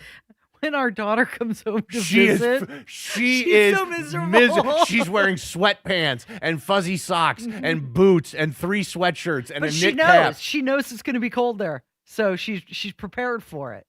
It's been great. It's been one. Even on the way in today, you had the heat on in the car, and I looked at you and I said, "Are you cold?" So you said, "Yeah," and I was like, "Okay." This is one of the the benefits of women's bodies' physiology changing over time is that as you have gotten older, you have gotten warmer, and so yes, we keep it much colder in our house, and think of in the wintertime, we're saving on gas bills. We're saving on those natural gas bills for the furnace. In the summertime, whew.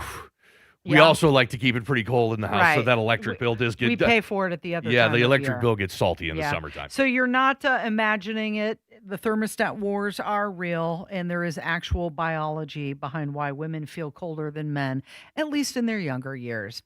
So you've got Tom Homan in the Trump administration, the official serving as the White House's border czar, responsible for overseeing immigration enforcement operations, deportations. He was appointed to the role at the start of Trump's second term, January 25, and it's a position that does not require Senate confirmation. He has recently announced about 700 of his agents are going to be withdrawing from Minneapolis as part of the ongoing Operation Metro Surge. I had no idea that it had a name, Operation Metro Surge. Is that the name for the operation in Minneapolis, or is that the name for the operation nationwide? It is the name in Minneapolis. That's just the Minneapolis operation. Gotcha.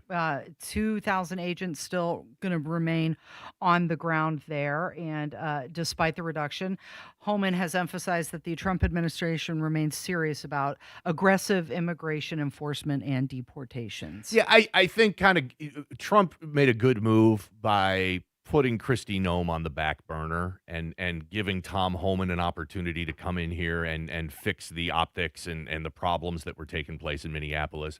I struggle with having a lot of faith and trust in Kristi Noem because it seems like she spends a lot more time posing in front of private jets for pictures for her Instagram feed as opposed to actually doing things that are part of her job as head of Department of Homeland Security. When you could say the absolute opposite about Tom Homan. I mean, he just comes across with just a pile of credibility and seriousness and the experience under multiple administrations. I mean, he's been doing this since Reagan was president. So multiple administrations, both Democrats and Republicans, making Tom Homan more of the face of these ICE raids and these ICE enforcements as opposed to Kristi Noem was a very smart move on Trump's part. So you have Indiana Senator Jim Banks, and he was on the Senate floor, and he was speaking about why he feels the need to get illegal truckers off the roads and out of the country. Last week on February 3rd, an illegal immigrant from Kyrgyzstan who was allowed into the United States under Joe Biden in 2023 killed 4 people on State Road 67 in Indiana, not far from where I live. He drove a semi-truck head-on into a van. That van was carrying a 50-year-old father and 2 boys who were only 19 and 25 years old, along with a family friend, and they were all from a local Amish community. And now they're all dead. And I'm angry about it. I've had enough of it. because it's stories like this that show why mass deportations matter and why they're needed now more than ever. At least 7 Hoosiers have died on Indiana highways in the past 6 months because of illegal immigrants recklessly driving on our roads. And at least 8 more have been seriously injured, and those are just the cases that I know about.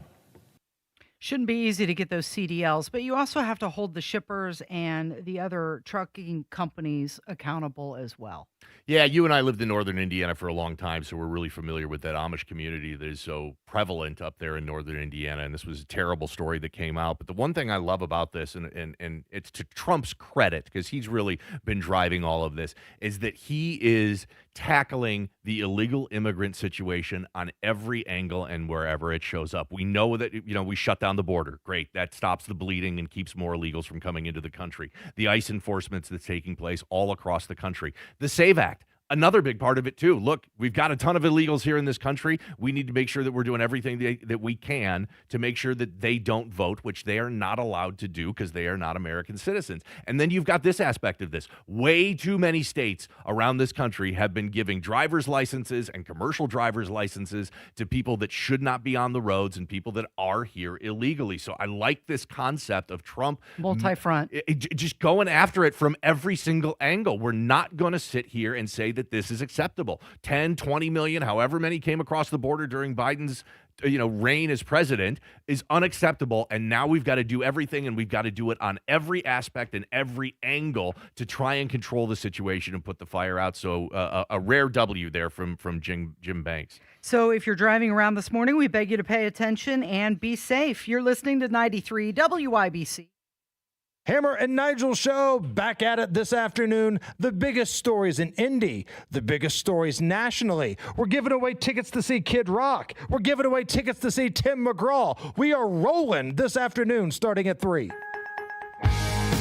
Without an Advent clinic nearby, people suffering needlessly from chronic nasal congestion and sinus infections would be stuck with either Band-Aid or Sledgehammer solutions. Band-Aids are pills or nasal sprays, and they're not true solutions. Surgery is a sledgehammer, and that's what we're trying to avoid. Because most people don't need surgery for nose and sinus issues, nor do they want a 14-day recovery. Our unique Advent approach can, in 20 minutes in our office, open your blocked nose for good, with only 1-day recovery. I'm Advent founder Dr. Kandula. Outside of Advent's 4 walls, invasive surgery is what they'll recommend. But here you will find effective and convenient in-office solutions to help you stop the need for Band-Aids and avoid the sledgehammer. Go to adventknows.com to schedule your appointment, because Advent knows when you breathe well, you live better. AdventKnows.com. Most insurance accepted.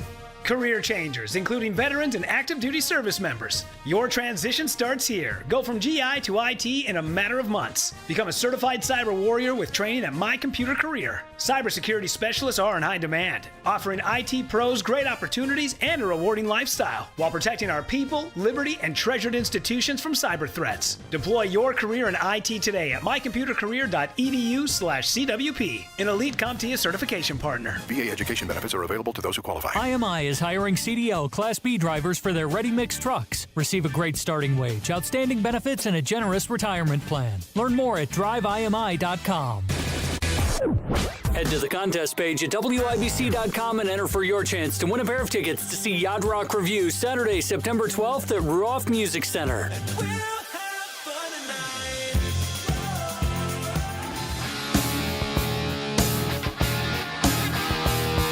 You were right. I shouldn't have doubted you. I don't know. You were right. After all these years, I will give you some props that you, when I am right, you aren't afraid to say it, and it's music to my ears. Say it again. You were correct. Thank you. My name is Casey. That is Jim. Feels good. And you were right about Indiana head coach Curt Cignetti's game-worn headset from the college football playoff national championship game. And we could roll back the tape, but I was just too lazy to get it. You said that they were going to sell at auction for over $50,000. Yeah, so this is pretty cool. There's this organization that's selling a lot of game-used memorabilia from the Hoosiers run. Towels and sport bottles, and those were selling for, several $100s. But I knew as soon as I saw this that the prized piece, you could buy the headset that Curt Cignetti wore during the national championship game versus Miami. We talked about this a couple weeks ago. I think the bidding was at like $16,000, and I was a bidder on there, and I bid a lot less than that. And I knew that there was what? Back up. You bid on those? I did, but because I knew I wouldn't win. I knew that I wasn't going to win it, but I just wanted to get a bid in there to participate in the fun because I knew what the value of it was, and I knew that when I was bidding on it, it was only a couple $1,000s, and I wasn't going to ever have to pay that because it was going to go for a lot more than that. And at the time, I did say that this headset would sell for at least $50,000, possibly a lot more. And you looked at me like I had lost my mind, like I was crazy out of my mind. I can't imagine somebody spending more than $50,000 on these headphones. I mean, I'm wearing headphones. These are my nice little Sony cans, and I believe they're $35. Yeah, well, Curt Cignetti wasn't wearing them during Indiana's only national championship victory for college football. So the final sale, the hammer just came down on this auction. Last I saw it was $112,500. Is it more than that now? Yeah, so the auction ended yesterday, and the final auction was right around $116,000. This is what Curt Cignetti's headset that he wore, game-worn headset from the national championship game, sold for about $116,000. The previous record was set by Bill Belichick and his headset, which sold for $10,200 in 2018. Wow, that's quite an increase in just a few years. Just 10x that Bill Belichick record. We just crushed Bill. It's another victory that we were able to stick it to Bill Belichick by our headset selling for more than his. $116,000 for headphones. It's a good deal.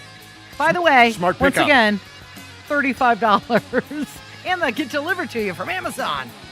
The headset was part of the Bison Drop auction, by the way. They do a lot of the IU athletic items.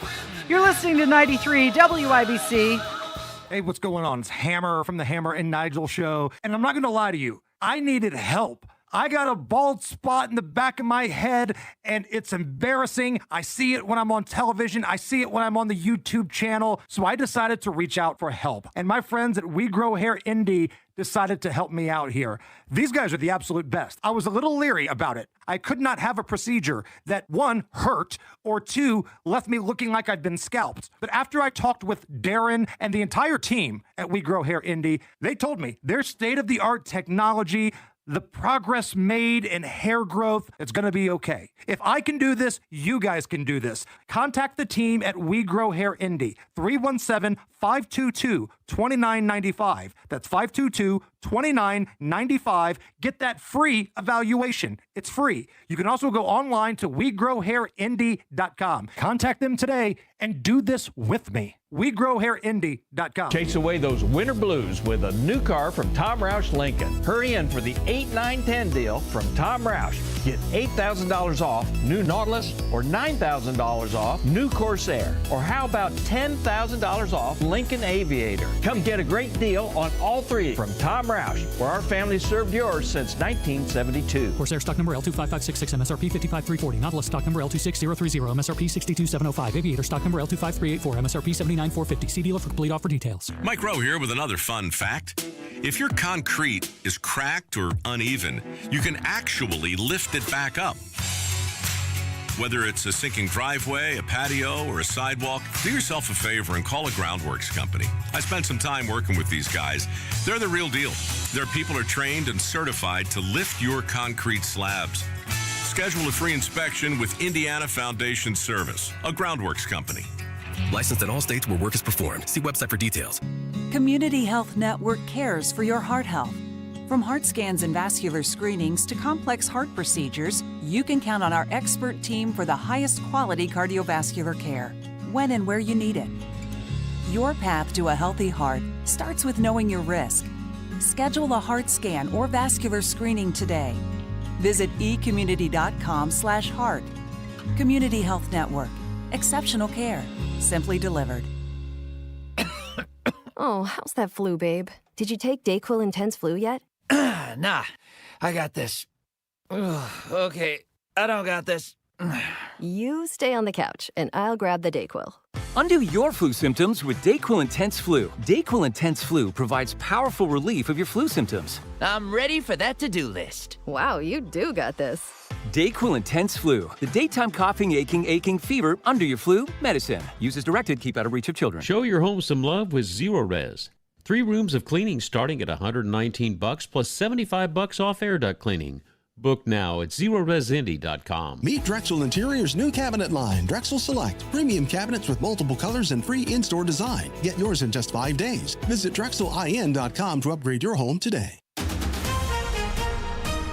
One of the stories we'll have for you coming up in 2 minutes from the Dugan Air Heating and Cooling Mitsubishi Electric Studios, the steps Indiana lawmakers are taking on legislation centered around the state's Amber Alert system. You're listening to 93 WIBC, WIBC HD1 Indianapolis. It's 11 o'clock. ICE is on a hot seat. I'm Dave Anthony, Fox News. They are reckless, creating chaos in our communities, terrorizing adults and children alike, and undermining our moral authority as a nation of liberty and rule of law. Democratic Congressman Benny Thompson at a House hearing with giant photos displayed of Renee Good and Alex Preddy killed during confrontations with agents during protests in Minneapolis. In the video of the incident, a DHS agent can be seen cheering Mr. Preddy's death. And then Thompson led a moment of silence. A short time later, acting ICE Director Todd Lyons told the hearing, ICE remains committed to the fundamental principles that those who illegally enter our country must be held accountable. And they won't be intimidated by what he calls dangerous anti-ICE resistance. Death threats against ICE personnel increased more than 8,000%. Assaults on officers have skyrocketed over 1,400%. One officer in Minnesota had his finger bitten off by a protester, egged on by elected officials characterizing our offices as Gestapo or secret police. This hearing comes as Homeland Security funding runs out Friday night, but not for most ICE operations unless Congress approves more money. Democrats demand immigration enforcement reform or no new funding. Still no sign of Nancy Guthrie. So her daughter, Today Show host Savannah Guthrie, says in a social media video, "We are at an hour of desperation. And we need your help." Urging anyone, anywhere who's seen or heard anything to contact law enforcement. And we still know of no contact between whoever kidnapped the 84-year-old Guthrie. And on day 10 of the search, Fox's Alicia Cunha reports from Tucson. Investigators have not identified any suspects, persons of interest, or vehicles connected to Nancy Guthrie.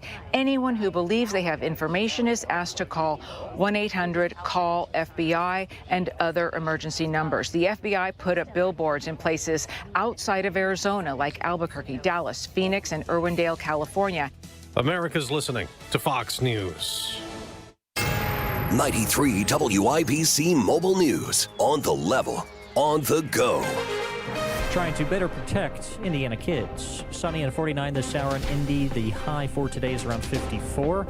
I'm Jarrett Lewis. It's now 11:02. Reshaping Indiana's Amber Alert system is at the center of a proposal that an Indiana Senate committee advanced earlier today, broadening who can be classified as a missing child under state law. What I like about this amendment, it clarifies access to the Missing Children's Clearinghouse. So what that is going to do for the folks at the ground level on the street when this first comes in is speed this process up. So it makes the ground level troops have the ability to get the ball moving faster in any kind of case like this. Senator Brett Clark told the Senate Corrections and Criminal Law Committee this morning that the proposal would close gaps exposed in the case with Haley Busby. If passed by both chambers, it would take effect on July 1st of this year. An Indiana man stationed at Fort Bragg is facing multiple felony charges for possessing child sexual abuse material. Court records show that Aiden Borowitz is charged with 10 counts of sexual exploitation of a minor, plus a charge of soliciting a child online. Investigators say Borowitz, who's from Hendricks County, was communicating with an undercover cop posing as a 14-year-old and tried to arrange a meeting with them in January. A man is killed in a hit-and-run crash that happened earlier this morning on Indy's west side. That man hit was taken to a hospital in critical condition, but died there. IMPD now searching for the suspect. Multiple reports out of Chicago are suggesting that Illinois Governor J.B. Pritzker and legislative leaders there are close to a deal that would keep the Bears in Illinois with a new stadium in Arlington Heights.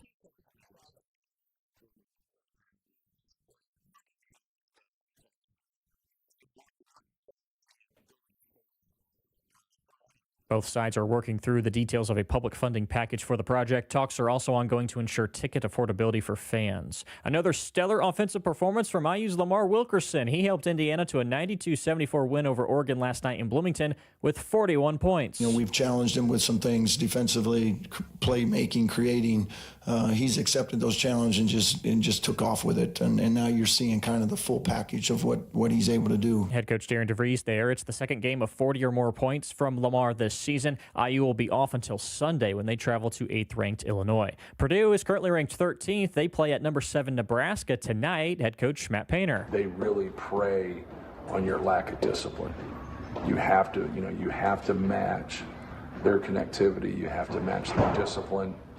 On both ends of the court. Purdue looking to make it 3 wins in a row this evening. Tip-off is set for 7. And the Pacers will be on the court tonight as well. They're at Madison Square Garden. Tip-off with the Knicks is at 7:30. The team has lost Johnny Furphy, though, for the rest of the season to a torn ACL. Head coach Rick Carlisle also announced today that newly acquired center Ivica Zubac will miss the next 2 games with a lower leg injury. I'm Jarrett Lewis on The Level, on the go, and at WIBC.com. Wesley is a truck driver. I drive a truck, and I love what I do. A truck driver with IRS troubles. They told me I owed them $43,000. It got really bad.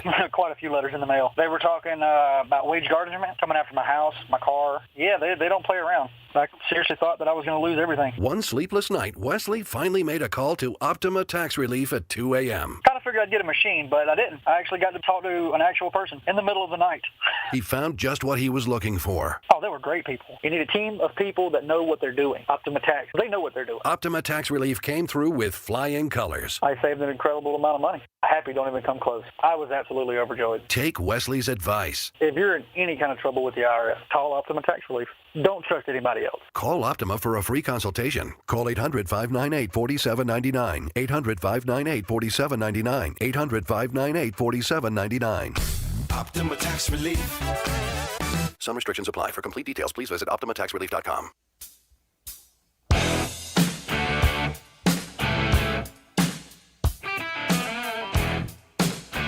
We have sunshine right now, on our way to 55 today. A nice warm up. It's a nice change of pace, isn't it? I chose today to wear boots. My name is Casey. That is Jim. And we have to talk about the latest in the Nancy Guthrie crisis. What's going on with Savannah Guthrie's 84-year-old mother. She's believed to have been kidnapped from her Arizona home around January 31st. Law enforcement has been investigating and treating it as a possible abduction. However, they have not identified any suspect, person of interest, or even a vehicle in the case yet. Yeah, and the news that came out yesterday is Savannah Guthrie and her family released another video discussing this. We saw another deadline that was in place that came from one of the ransom notes that has expired. It's come and gone. And we were also told, and there are reports this morning, that the Guthrie family has not made the ransom payment either. So that's the latest on the Nancy Guthrie saga as it stands right now. Yeah, so there's been no verified contact with supposed kidnappers. And as you mentioned, Savannah Guthrie put out another emotional video begging for help and information, saying that they have met an hour of desperation. We believe our mom is still out there. We need your help. Law enforcement is working tirelessly around the clock trying to bring her home, trying to find her. She was taken and we don't know where. And we need your help. So I'm coming on just to ask you, not just for your prayers, but no matter where you are, even if you're far from Tucson, if you see anything, if you hear anything, if there's anything at all that seems strange to you, that you report to law enforcement. We are at an hour of desperation, and we need your help. So the family has stated that they believe that Nancy is still alive. They've publicly asked for help, public assistance, tips, anything, and an hour of desperation. You have to think that they're starting to lose a little bit of hope. The investigation is definitely losing steam. Yeah, I mean, every day that goes by, I think the likelihood of Nancy coming back alive goes down. It's a terrible story, a tragic story. There's a lot of criticism that's going on, and rightly so in this. The local Pima County Sheriff's Office has been criticized for not doing the best job at the investigation, maybe releasing the crime scene too early to where people from the public and the reporters and others could, enter the crime scene and potentially spoil it before it was fully secured and they were able to gather all the evidence from it. There's another bit of a twist to this story and scandal that's coming out, and that's the Pima County Sheriff, Chris Nanos, who is heading up this investigation from a local standpoint, is received a lot of scrutiny over the weekend because he appeared at a University of Arizona and Oklahoma State College basketball game on Saturday night.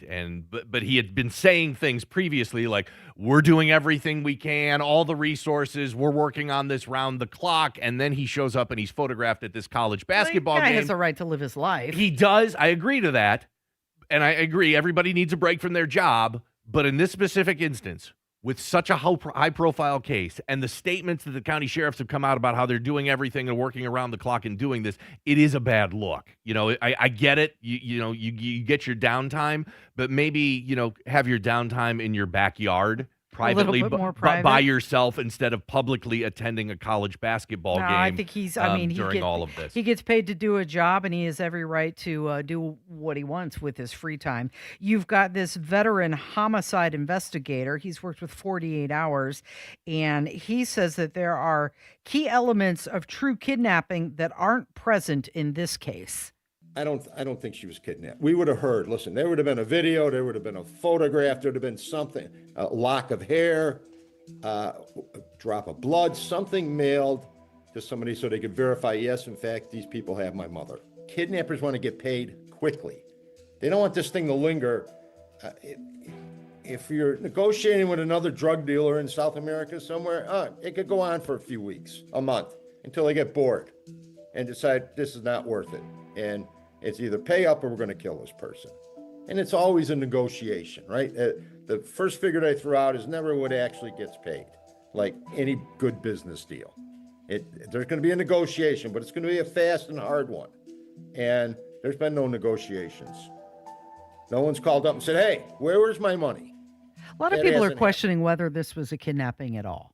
Well, there's so much that's unknown, and this is part of the larger problem. Local law enforcement and the FBI aren't releasing a whole lot of details, and I get that. They're trying to preserve the sanctity of their investigation as best they can. They're trying to strategize about the best way to go about this that gives them the best chance of recovering Nancy Guthrie alive. So they're kind of playing things close to the vest and not telling us everything that's going on. The problem with that is, as the American public and the media love to do on a high-profile situation on this, when we don't get a lot of details, fill in the blanks. We just start speculating. And so you get experts like this. And look, this guy comes across as extraordinarily credible. He's a former investigator. He's done this before, as part of his job on a day-to-day basis. And I really like his analysis. I mean, he seems to be straightforward about this. Every day that goes by is another day and, reduces the likelihood that Nancy Guthrie is going to come out of this alive. And this doesn't really check a lot of the boxes that you see from traditional kidnapping cases. So again, people speculate, was she really kidnapped at all? Is she alive? Isn't she alive? Who could be the perpetrator of this? Are these ransom notes that were delivered to TMZ and a couple of local media outlets authentic or fake or just is it just a ruse? Just a ruse. Maybe just a ruse done by a random person of the public who has nothing to do with it. Or if she was kidnapped, maybe a ruse to throw the investigators off the tracks. Maybe the kidnappers did send that, but they have no intention of returning her or collecting any sort of ransom. So all we're left to do. Other people are saying, hey, this is a signal that they're trying to send to Savannah Guthrie. And because that she got too close to something. Because we don't have that many details, because this is such a high-profile case, and because there's so much interest from the American public in this case, all we're left to do at this point is speculate. So Will Smith is stepping down as publisher and CEO of the Washington Post. He announced his departure in a brief email to staff, and that comes just days after the paper announced some mass layoffs, cutting about a third of its newsroom. Look, if you're running a newspaper today, That is about one of the toughest jobs you can do. I mean, newspapers have had so many uphill battles. But what is fascinating about this story is last week, the Washington Post came out and said we are eliminating our sports department, which was a big deal. It's got a long storied history of covering sports, both in the D.C. market and nationally. And all of a sudden, the sports section is completely going away. And then on Saturday, so there's wailing and gnashing of teeth because, of course, journalists think they have the most important job in the entire country. Just ask them. They will tell you that. They are the most elitist group of people, self-aggrandizing, self-absorbed people you will ever come across. So the Washington Post eliminates the sports section, and there's wailing and gnashing of teeth from journalists that, America is dying right in front of us because we don't have a free press, and Jeff Bezos is the worst guy in the world because he's the owner of the Washington Post, and he's letting all this happen, and this is the worst thing I've ever seen. As opposed to maybe looking internally and saying, wow, as journalists, maybe we could have done things different to make the public more interested in the product that we have. So that happens. And then Saturday night, Sunday morning, this is not a joke, the Washington Post, one of their final sports department pieces that they put out about the Super Bowl in San Francisco, and the headline is, the most relevant figure in the Super Bowl is absent from this year's game because to them, the most relevant figure in this Super Bowl was Colin Kaepernick. Okay. A guy who hasn't played in the NFL in over a decade, who was run out of the league because his last 12 games, he went 1-11. And, of course, the controversy of him kneeling for the national anthem. But that's what the Washington Post sports department puts out as one of their final sports opinion pieces, as that the most important person in this Super Bowl is Colin Kaepernick. Just the idiocy and the lunacy of these journalists that think they're the most important people in the entire world, and that this is a travesty that their sports department at the Washington Post has been gutted and will go away. That's because they put out absolute garbage like that. Is one of the worst opinion pieces I've ever seen. So neither he nor Jeff Bezos were present at the staff meeting when they announced all the layoffs. And Lewis said in his email that difficult decisions had been taken and that now was the right time to step aside after this 2-year transformation effort that didn't actually happen. If you're wondering, why does media seem so different than it used to be? All you need to do is look back to 1996 at the Telecommunications Act. That's when deregulation happened. It used to be law for years and years and years, 62 years, that only radio companies could only own 40% within a market.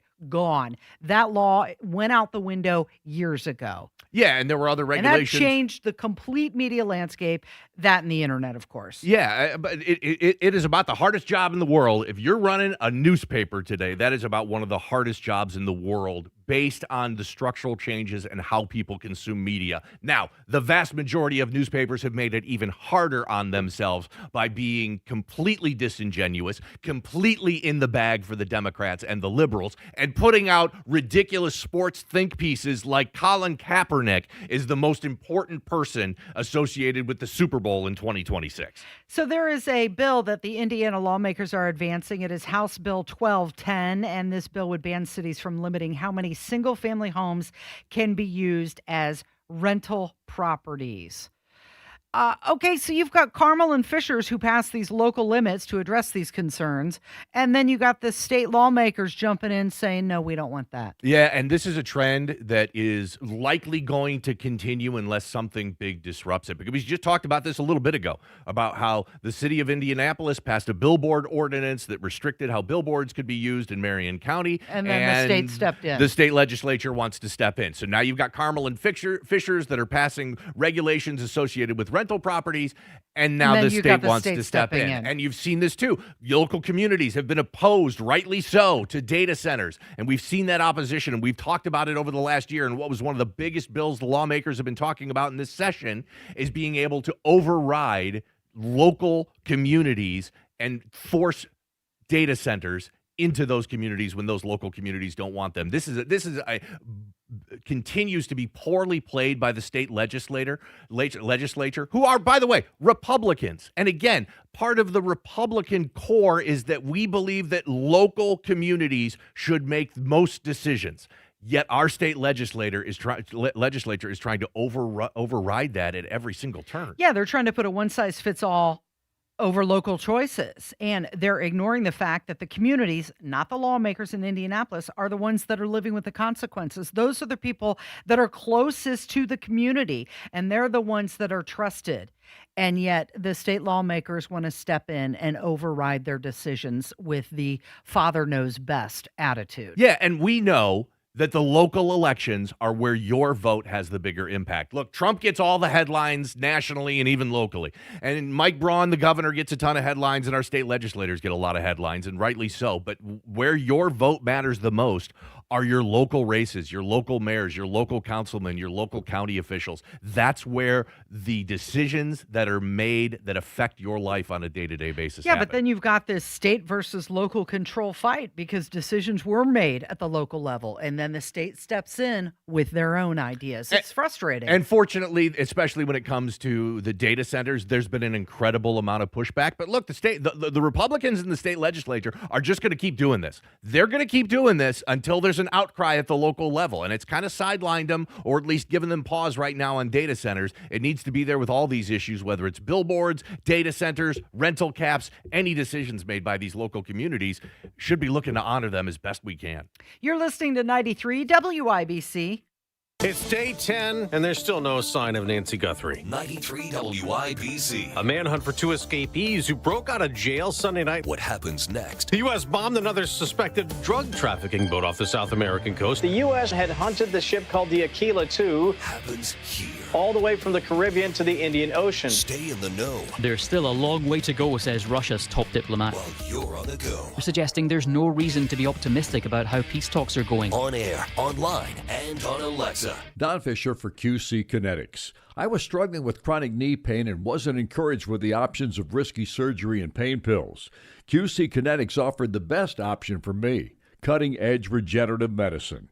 Their non-invasive treatment stimulated my body's own biologics so I could be pain-free and get back to doing what I love, playing golf. QC Kinetics has a fantastic success rate, and it's clear to see why so many Hoosiers are happy to tell their story of how they reclaimed their lives with the QC Kinetics approach. Ready to live your life pain-free? Go to qckinetics.com/Indianapolis or call 317-559-PAIN and get a no-obligation consultation. QC Kinetics uses the latest technologies, whether it's stem cell, PRP, plasma, or a number of other advanced therapies. Call QC Kinetics. It'll be the best call you will make. Get back in the game, whatever that is for you. Call 317-559-PAIN. Hey, what's up? It's Nigel. I had a chance to stop by PA Jewelers in Brownsburg. It's such a great, unique, family-owned jewelry store. Huge selection and probably the most competitive pricing on these beautiful pieces of jewelry that I've ever seen. So, guys, did you forget your anniversary again? Trying to impress a lady in your life? Celebrating a birthday? You had to get to PA Jewelers in Brownsburg. They don't mark up their jewelry like the other guys. Sale prices every single day. PA Jewelers in Brownsburg. Tell them Nigel sent you. My grades were bad. I would get D's and C's. I appeared to be doing good at my school life, but if you would see me at home, it would have been a completely different story. I mean, it was just rough focusing on school when your mother is somebody you have to take care of. It got worse and worse and worse throughout the years. There are students who need somebody. They can trust someone, and it could be the first person they've ever trusted in their life. Communities in Schools is lowering America's dropout rate by helping more than 1.3 million kids every year get whatever they need to succeed in school. If something was going on at home, we would go just stop by Miss Liberty's office and talk to her. Communities in Schools vouched for me when everyone else had lost hope. You can help change the picture of education right here in your community and across the nation. Visit communitiesandschools.org. I hear people say we can't save every kid, but I think that we can. Honey, that flu keeping you up? Did you take NyQuil Intense Flu? Nah, I got this. Okay, I don't got this. Yeah, you need NyQuil Intense Flu. Undo your flu with NyQuil Intense Flu. NyQuil Intense Flu provides powerful relief of your flu symptoms so you can sleep. You do got this. NyQuil Intense Flu. The nighttime sniffling, aching fever. Best sleep with the flu medicine. Use as directed. Keep out of reach of children. Did you know that people born from 1945 to 1965 have the highest rates of hepatitis C, but most don't know they're infected? People can live for decades without symptoms, but over time, hepatitis C can cause serious health problems, including liver damage and even liver cancer. If you were born from 1945 to 1965, the CDC recommends that you get a blood test for hepatitis C. So talk to your doctor about getting tested. It could save your life. A message from Upgrade the CDC. your flooring with Drexel Interiors. Shop pet-friendly carpet and luxury vinyl plank on sale now. Plus, get 12 months interest-free financing. Visit their Indianapolis or Carmel showrooms or drexelin.com.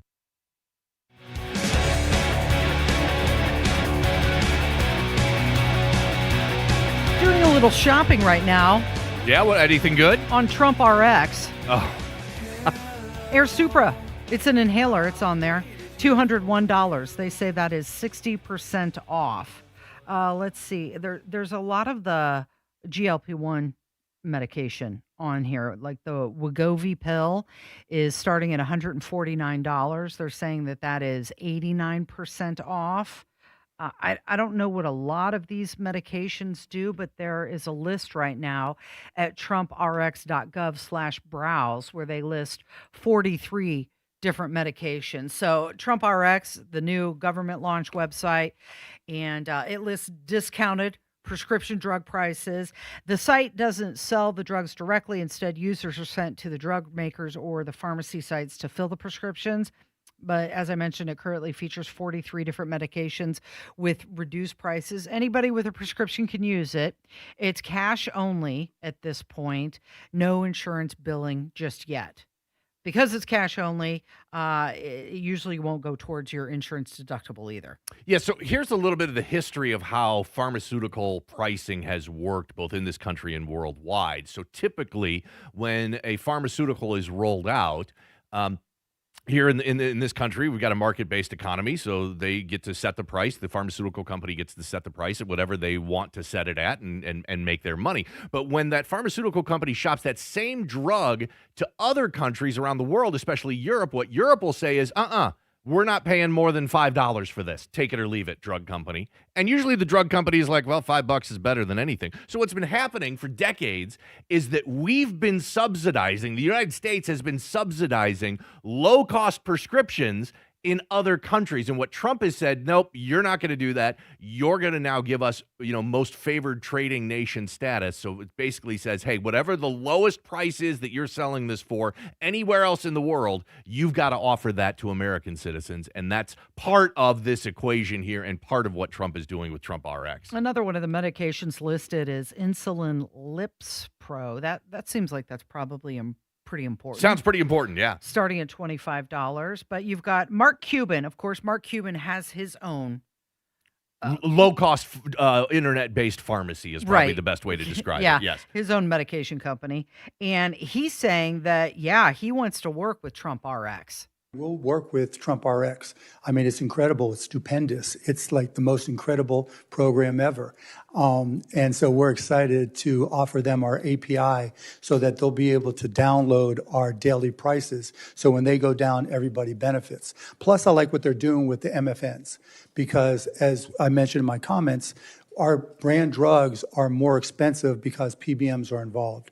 And with Trump RX and the MFN program, that allows manufacturers to work around the PBMs and work directly to patients. So I think it'll save seniors, it'll save everybody a lot of money. You think this is the future?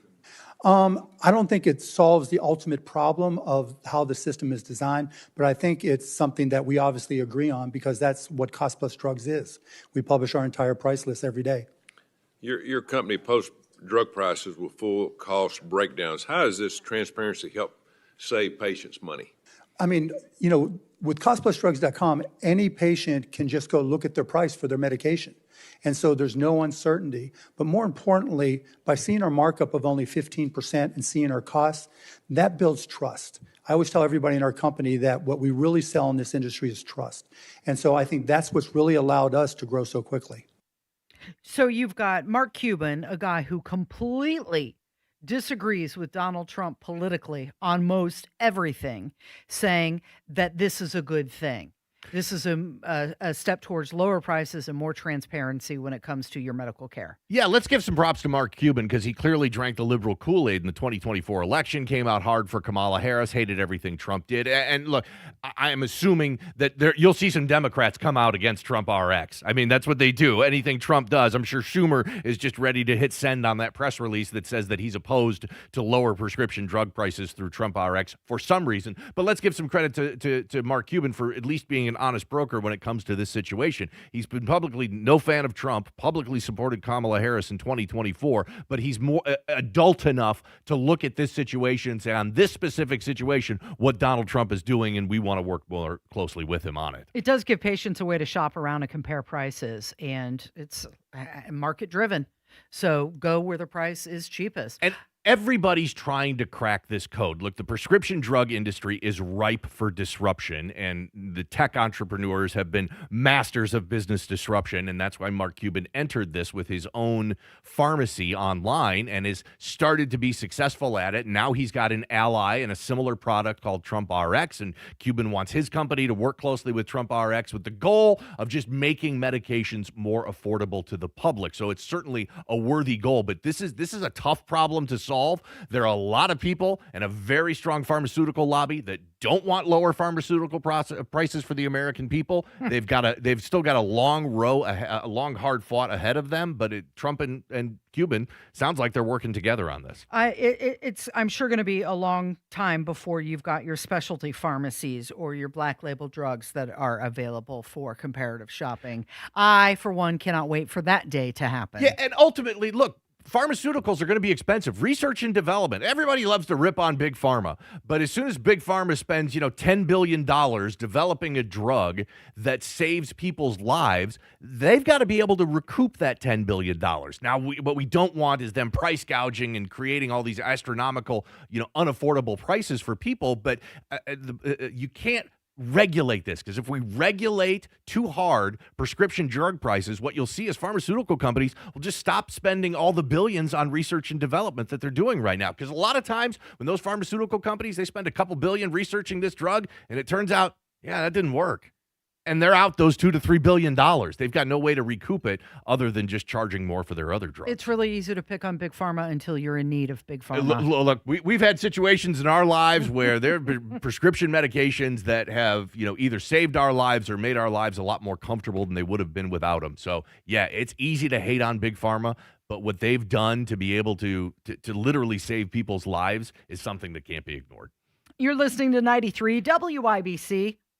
Do you have an IRA, 401k, 403b, or TSP? Rather than ride the Wall Street roller coaster, you could get a 20% upfront bonus and an annual return that's averaged nearly 10% for the last 10 years. Hey, it's Hammer and Nigel. Let's say that again. You get an upfront 20% bonus on your money with Bill Demery, your retirement guy here in Indy. So if you invest $250,000, you get a $50,000 upfront bonus. You'll also get an annual return that's averaged nearly 10% for the last 10 years. Plus, your money is backed by one of the largest insurance companies in the world.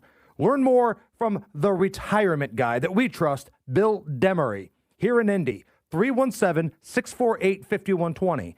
317-648-5120 or visit yourretirementguy.com. It's time. You've been putting off that kitchen or bath remodel long enough. What are you waiting for? Get started today with Boer Remodeling. Boer Remodeling customer Kathy had a bath remodel with Boer. Kathy, talk a little bit about your experience. Our experience with Boer has been terrific. The process was so easy and seamless. When we decided to do a larger remodel of our first floor, Boer was the first company we thought of hiring. And were you happy with the results? The results are amazing, and we are so happy with our home and the work that Boer did. Peter is another recent Boer Remodeling customer with a new kitchen. Peter, what was the best part about working with Boer? We especially liked the active participation that we were able to have in selection of stone for the countertops really came out beautiful. The cabinets also came out very, very well. The best materials, the most skilled craftsmen in Central Indiana. They'll guide you through the entire process. Start with a free consultation. Talk to Boer Remodeling today. That's BOOHER, BoerRemodeling.com. Greetings from R&R Agency, your Indiana health insurance pros, and a sincere thank you to our loyal customers for helping us to another record year.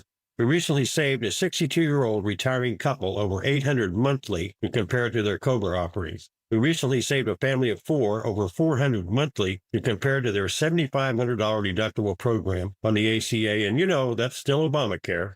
We recently saved a small 4-man manufacturing company over $1,000 monthly and gave them better coverage. We feature coverages guaranteed to age 65, low out-of-pocket expenses, the largest networks in the country, and you can sign up anytime.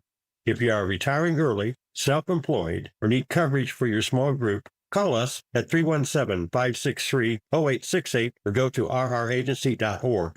If you don't call us, we can't help you. What do you got to lose? Call us 317-563-0868 or go to rragency.org.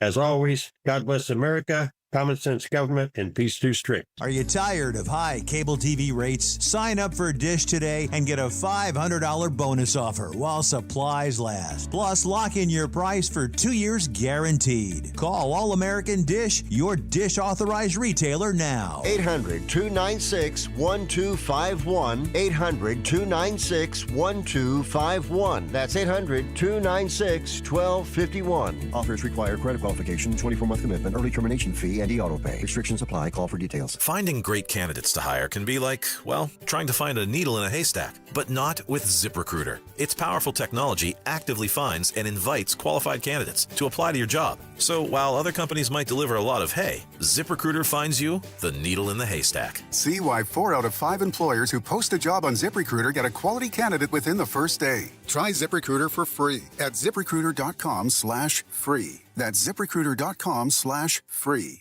ZipRecruiter. Tune in Saturdays 9 to 1 for the Home and Garden Show for advice and fun. Brought to you by Michaelis. Water, storms, fire, and wet basements. Life happens. Michaelis happens to help you through it. 93 WIBC Mobile News. On the level. On the go. It would make it easier for police to issue alerts. I'm Jarrett Lewis. Here's what's trending at 11:30. An Indiana House Committee voting unanimously to advance a change on how Amber Alerts can be used. Senator Cook. Aye. Senator Deary. Aye. Senator Brown. Yes. Senator Clark. Yes. Senator Glick. Yes. Senator Freeman. Chair votes aye. 9-0. Passes 9-0. Thank you. The bill would also alter who qualifies as a missing child under state law. The changes come following the disappearance and death of Fisher's teenager Haley Busby. IMPD is confirming that a man was killed when he was struck by a car this morning on the west side of Indianapolis. The driver took off and is now being looked for. Multiple sources out of Chicago are reporting that the city and the Bears are close to a deal centered around keeping the team in Illinois with a new stadium project in Arlington Heights. And Indiana University planning to build a statue inside Assembly Hall honoring the late great coach Bob Knight. I'm Jarrett Lewis on the level, on the go, and on WIBC.com. The cannons had gone quiet, but the peace that followed would set the stage for rebellion. WIBC celebrates the spirit of 76. Brought to you by the WIBC Daily Newsletter. February 10th, 1763. More than a decade before the Revolution, the Treaty of Paris ended the French and Indian War, redrawing North America's map. British gained vast territory and crushing debt. To pay for the empire, Parliament taxed the colonies, from sugar to stamps, igniting years of unrest. The treaty that ended one war quietly planted the seeds of another, one that would finish the story peace began. The spirit of 76. History remembered. Freedom celebrated. Have the latest headlines and show content delivered to your inbox daily. Sign up at WIBC.com.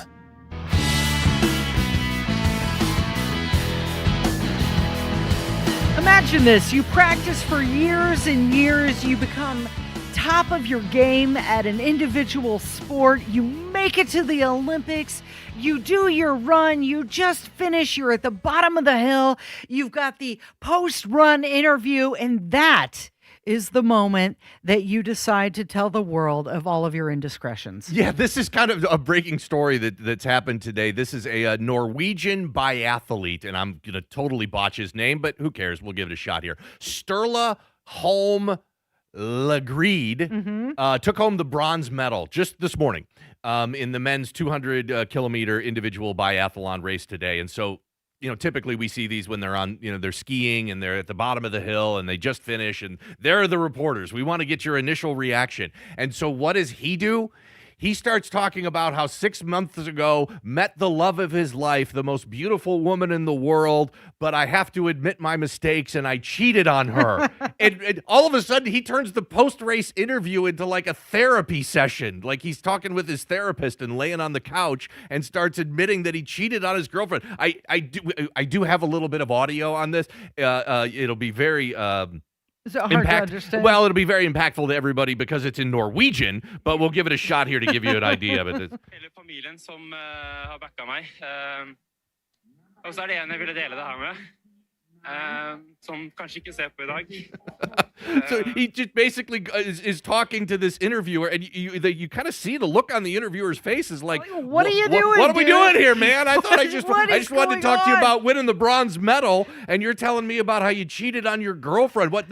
You tell me you cheated on your taxes? What else? Did you cheat on this race? Do you dine and dash? You go to a restaurant, skip out before paying the bill. You see some garbage laying on the ground in the living room, you just kick it under the couch for somebody else. It's like the biggest moment of your life. He was just struck with guilt. He wanted to celebrate with somebody. She wasn't there. And he said, well, you know what? It's because I cheated on her. It was probably just full of emotion and just spilled it all. Let it all come out. Now, actually, he wraps up the interview. It's kind of interesting because when I read this whole article and saw the transcript of the interview, your first impression is this guy's out of his mind. What the heck's he doing? But he actually wraps it up in a good way. He goes on to say that, look, I wanted to be a good role model, and that means admitting when I make mistakes. Oh, wow. Okay. So you got to have a little bit of love for him on that. That's a strong point to stand on. Maybe not at the bottom of the hill right after your Olympic race. Maybe you give yourself a time and look, admitting your mistakes, that's a wonderful virtue. We should all do it, but maybe give yourself a couple of days or come back home, not right when you've just finished your event in the Olympics with the entire world watching you being interviewed and admitting that you cheated on your girlfriend. Admit your mistake, apologize, take corrective action. Did he apologize? We don't know. Because he's speaking a different language. Because he's speaking Norwegian. That's as far as I've gotten. But if I have, maybe I'll find him on Instagram and DM him. And he said it was the biggest mistake of his life. Biggest mistake of his entire life.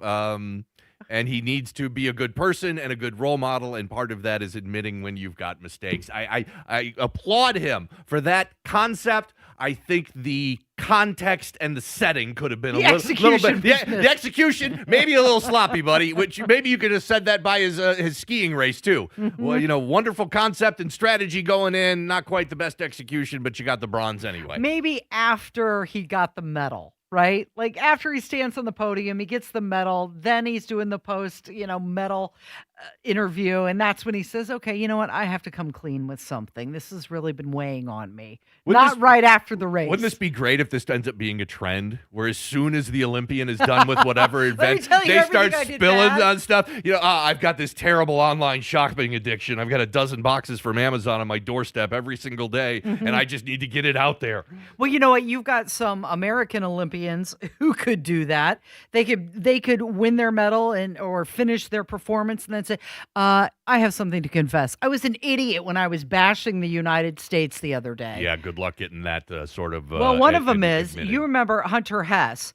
He was the guy who was representing the United States and didn't have all of the best things to say. Brings up mixed emotions to represent the U.S. right now, I think. It's a little hard. There's obviously a lot going on that I'm not the biggest fan of, and I think a lot of people aren't. If it aligns with my moral values, I feel like I'm representing it just because I'm wearing the we flag. remembered this guy. Anyway, he's backpedaling. He posted, I believe it's on his Instagram account. He said, there is so much that is great about America, but there are always things that could be better. Oh, wait a minute. He said something. got some heat from it, and then decided, well, I better change what I said. Right. I might have lost a couple of sponsors. My sponsors are really upset about this, and so now I got to backtrack. I find it really interesting. I'm really glad that you played those two. We did these two stories back to back because they are so, similar in some ways. In that, again, Hunter Hess. It's great if you've got that opinion. Being overseas in Italy representing America in the Olympics is not the time and place to start spouting about all the problems you have with Donald Trump and this administration. It's fine if you have that opinion, but maybe do it in another context. It's fine if you want to admit that you cheated on your girlfriend. Maybe wait until after, you're off the slopes to do that. So you've also got this. He's a British-American Olympic skier. His name is Gus Kenworthy. Wait, I'm already confused. Is he on Team Britain or Team USA? He competes for Great Britain, but he grew up and went to school and lives in the United States. Okay, got it. Okay, and he did a little something. I don't even know how to describe this. He had a bad message. It was blank ice, and he peed it in the snow. There you go. That's what it was. And he took a picture of it. And he posted it on his Instagram account. And he got a lot of heat for it. People were coming after him. Shocker. Hey, Yep. you got your political opinions and you spout them off in the middle of the Olympics and you got some blowback? Color me surprised. And then he decided to do a little confessional when he was in his room after some events. He was by himself and he decided to tell you why he did that. To remind everyone that you can love the US and be proud to be an American. I am, and still think it can be better and still think that the country can improve. And just because you love the US doesn't mean you stand with this administration and stand behind their policies and their legislation and support the things that they support, because I don't, and I do not support ICE, and I think it's absolutely evil and awful and terrifying. Okay, so he's saying he doesn't support ice. Ironic that he's a snow skier. I'm checking to see if he's well hydrated as he peed in the snow. He had quite good accuracy as well. Yeah, there's no way that that's real. Now this I will challenge you on. As men, we have spent a lifetime urinating outdoors. Many of us actually enjoy it. And when it comes to writing your name in the snow, we've been doing that since we were 5 years old. So I think it's entirely possible. You think that's real? I think it's entirely possible. It's real because as men, we take great pride in our ability to write in the snow like this. Look, you can aim in the snow, but not in the bathroom. Got it. All of these athletes need to go back and learn from the GOAT, the greatest of all time. When it came to being an athlete and it came to being a spokesman and getting your views out there, we looked to Michael Jordan, who, when asked about it, famously said, Republicans buy sneakers too. That's right. That's why I'm not involved with politics. I could stand if these athletes, I'm good not knowing their opinions on all things politics. How about you just do the race and we all either cheer for you, or if you're from another country, we, in good fun, root against you, and then we all go on our merry little way. I don't need to know Hunter Hess's personal opinions about every specific policy this country's got, especially coming from the Trump administration. And at the end, he does himself no favors. He does himself no favors because, as we know, sponsors, whether they agree with this or not, they don't want to be part of politically charged discussions. It's just not good for business. I'm wondering if the Norwegian who said that he cheated on his girlfriend after his Olympic run, if he was trying to use that to be the victim of why he had a poor performance. My mind just wasn't focused on the race. I was thinking of something else. Well, since I don't speak Norwegian, and that's the only way that that's the language that he used to do the post-game interview, I'm left with context clues and kind of my visual body language clues. That did not come across that way. It really came across, there was this guy, he was emotional. It was the end of his race at the Olympics, and he was just full of emotions and had to let them all out. So you also had several Olympic athletes saying that their medals are falling apart, that they've fallen off the ribbons and they're breaking during the celebrations right after they've received them. Yeah, American downhill skier Breezy, who is one of the first. Breezy Johnson, Yeah, yeah. in fact, I think she was the first gold medal winner for the Americans in this entire Olympics. Said that she was celebrating and jumping in excitement. Had the medal around her neck, jumping up and down in excitement, and the medal separated from the lanyard part, and now it's broken. The Olympic organizers say they are investigating. You also had Lindsey Vonn come out, and she put out a message about her Olympic run and how her Olympic dream did not finish the way she dreamt it would. No kidding. She said it had nothing to do with her ACL, and she sustained a complex tibia fracture instead. And talked about looking toward Michael Jordan for how athletes are best served by interacting with the media. Lindsey Vonn's another great one, because she was asked the same question about how, what do you think about representing the United States? And her answer was just, textbook perfect. I'm always proud to represent my country, and I can't wait to go out here and compete for Team USA. And she had a really good statement. There was no whining and crying on her part.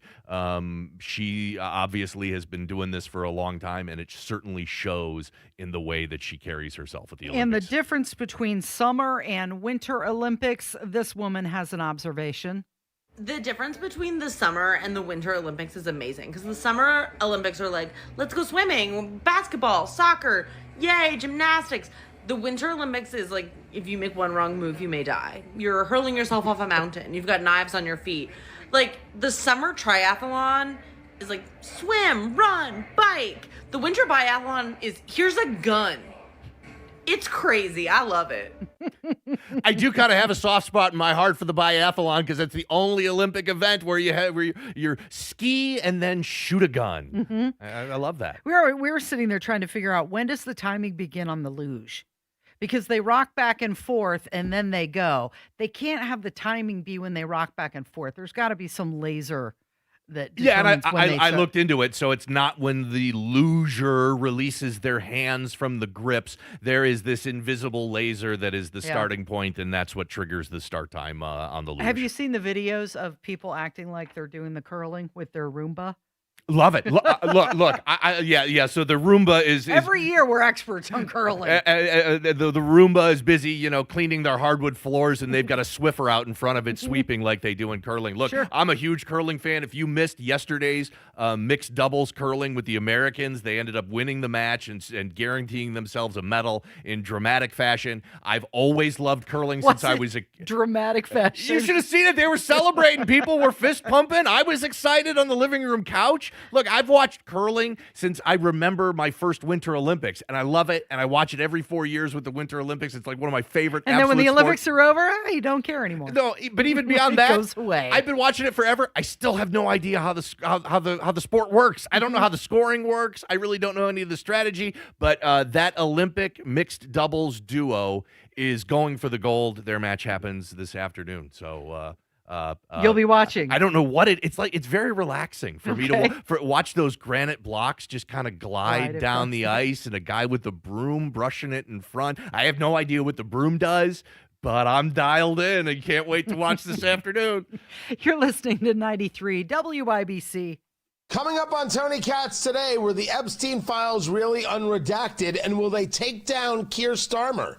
That's after the news at noon on 93 WIBC. Hey, what's going on? It's Hammer from the Hammer and Nigel show. And I'm not going to lie to you. I needed help. I got a bald spot in the back of my head, and it's embarrassing. I see it when I'm on television. I see it when I'm on the YouTube channel. So I decided to reach out for help. And my friends at We Grow Hair Indie decided to help me out here. These guys are the absolute best. I was a little leery about it. I could not have a procedure that, one, hurt, or two, left me looking like I'd been scalped. But after I talked with Darren and the entire team at We Grow Hair Indie, they told me their state-of-the-art technology, the progress made in hair growth, it's going to be okay. If I can do this, you guys can do this. Contact the team at We Grow Hair Indie, 317-522-2995. That's 522-2995. Get that free evaluation. It's free. You can also go online to WeGrowHairIndie.com. Contact them today and do this with me. WeGrowHairIndie.com. Mike Rowe here with another random fact. Those cracks on your walls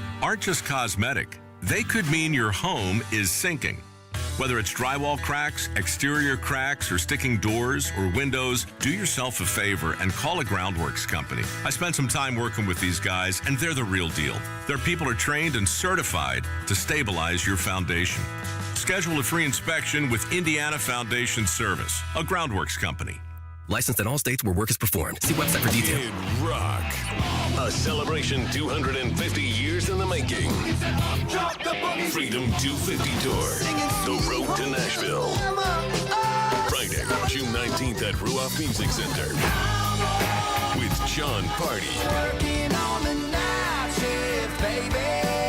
On sale this Friday, 10 a.m. at Ticketmaster.com. American Badass! The ultimate American party. Kid Rock. 2026 has arrived, America's 250th anniversary, and physical gold remains the ultimate store of value in an unsteady world. Gold has outperformed the S&P 500 over the past 20 years. Central banks are stockpiling it. Why? Because possession is the priority. This week only, Global Coin is offering a museum-quality 1-ounce 2026 MS-70 Gold Eagle at the best price in the country. Today's spot price of gold. No dealer markup. Perfect grade. Government issue. The first 50 buyers receive our hardcover critically acclaimed book, Modern Numismatic Masterpieces, absolutely free. This opportunity is brief. Supply is finite. Once this allocation is gone, it's gone. Call right now, 855-COIN-GOLD. That's 855-COIN-GOLD. No premium, just absolute scarcity, absolute quality, and absolute ownership. Anchor your wealth with the asset that lasts. Call 855-COIN-GOLD. Hear that? That's Mike. He took ZQL Pure Z's, so now he's sleeping soundly on a Sunday night. ZQL Pure Z's are fast-acting melatonin gummies with a complementary botanical blend to help Mike get the sleep he needs to wake up refreshed and ready to conquer Monday.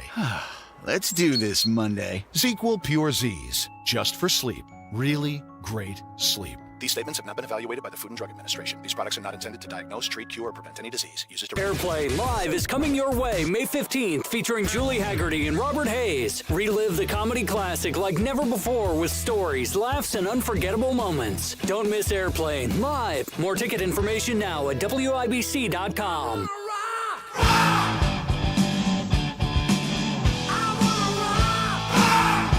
So two of their songs are often listed as two of the top heavy metal songs of the 80s, but you won't be seeing them live. Twisted Sister canceling their 2026 tour. I know you're really upset about this, aren't you? Yeah, I didn't even know they were going on tour, but it's part of their 50th anniversary reunion tour. Yeah, and this is due to some medical issues that lead singer Dee Snider is having. It seems that as these rockers from previous generations keep getting older and older, their medical issues keep throwing up, problems and their tour issues. I know the Rolling Stones had an issue recently, and some other bands have had problems where they've either had to scrap the tour or cancel some shows because all these guys are getting real old. Hip replacements are starting to get in the way of rock and roll.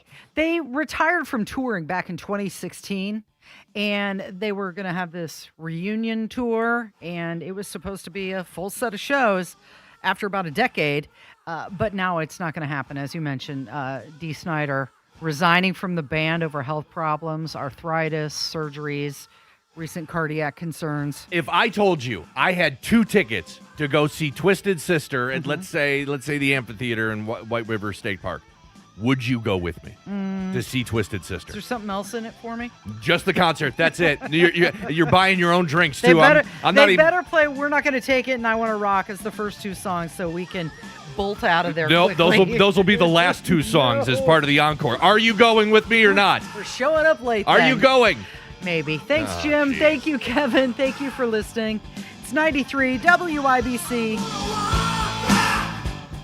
If you owe back taxes, listen carefully to rule number 1. Never go up against the IRS alone. They're cracking down, freezing bank accounts, garnishing paychecks, canceling passports. Even your home or business could be at risk. But here's what they don't tell you. The IRS has powerful tax relief programs that could save you thousands if you qualify. That's why smart people call Optima Tax Relief, America's #1 tax resolution firm. Nobody knows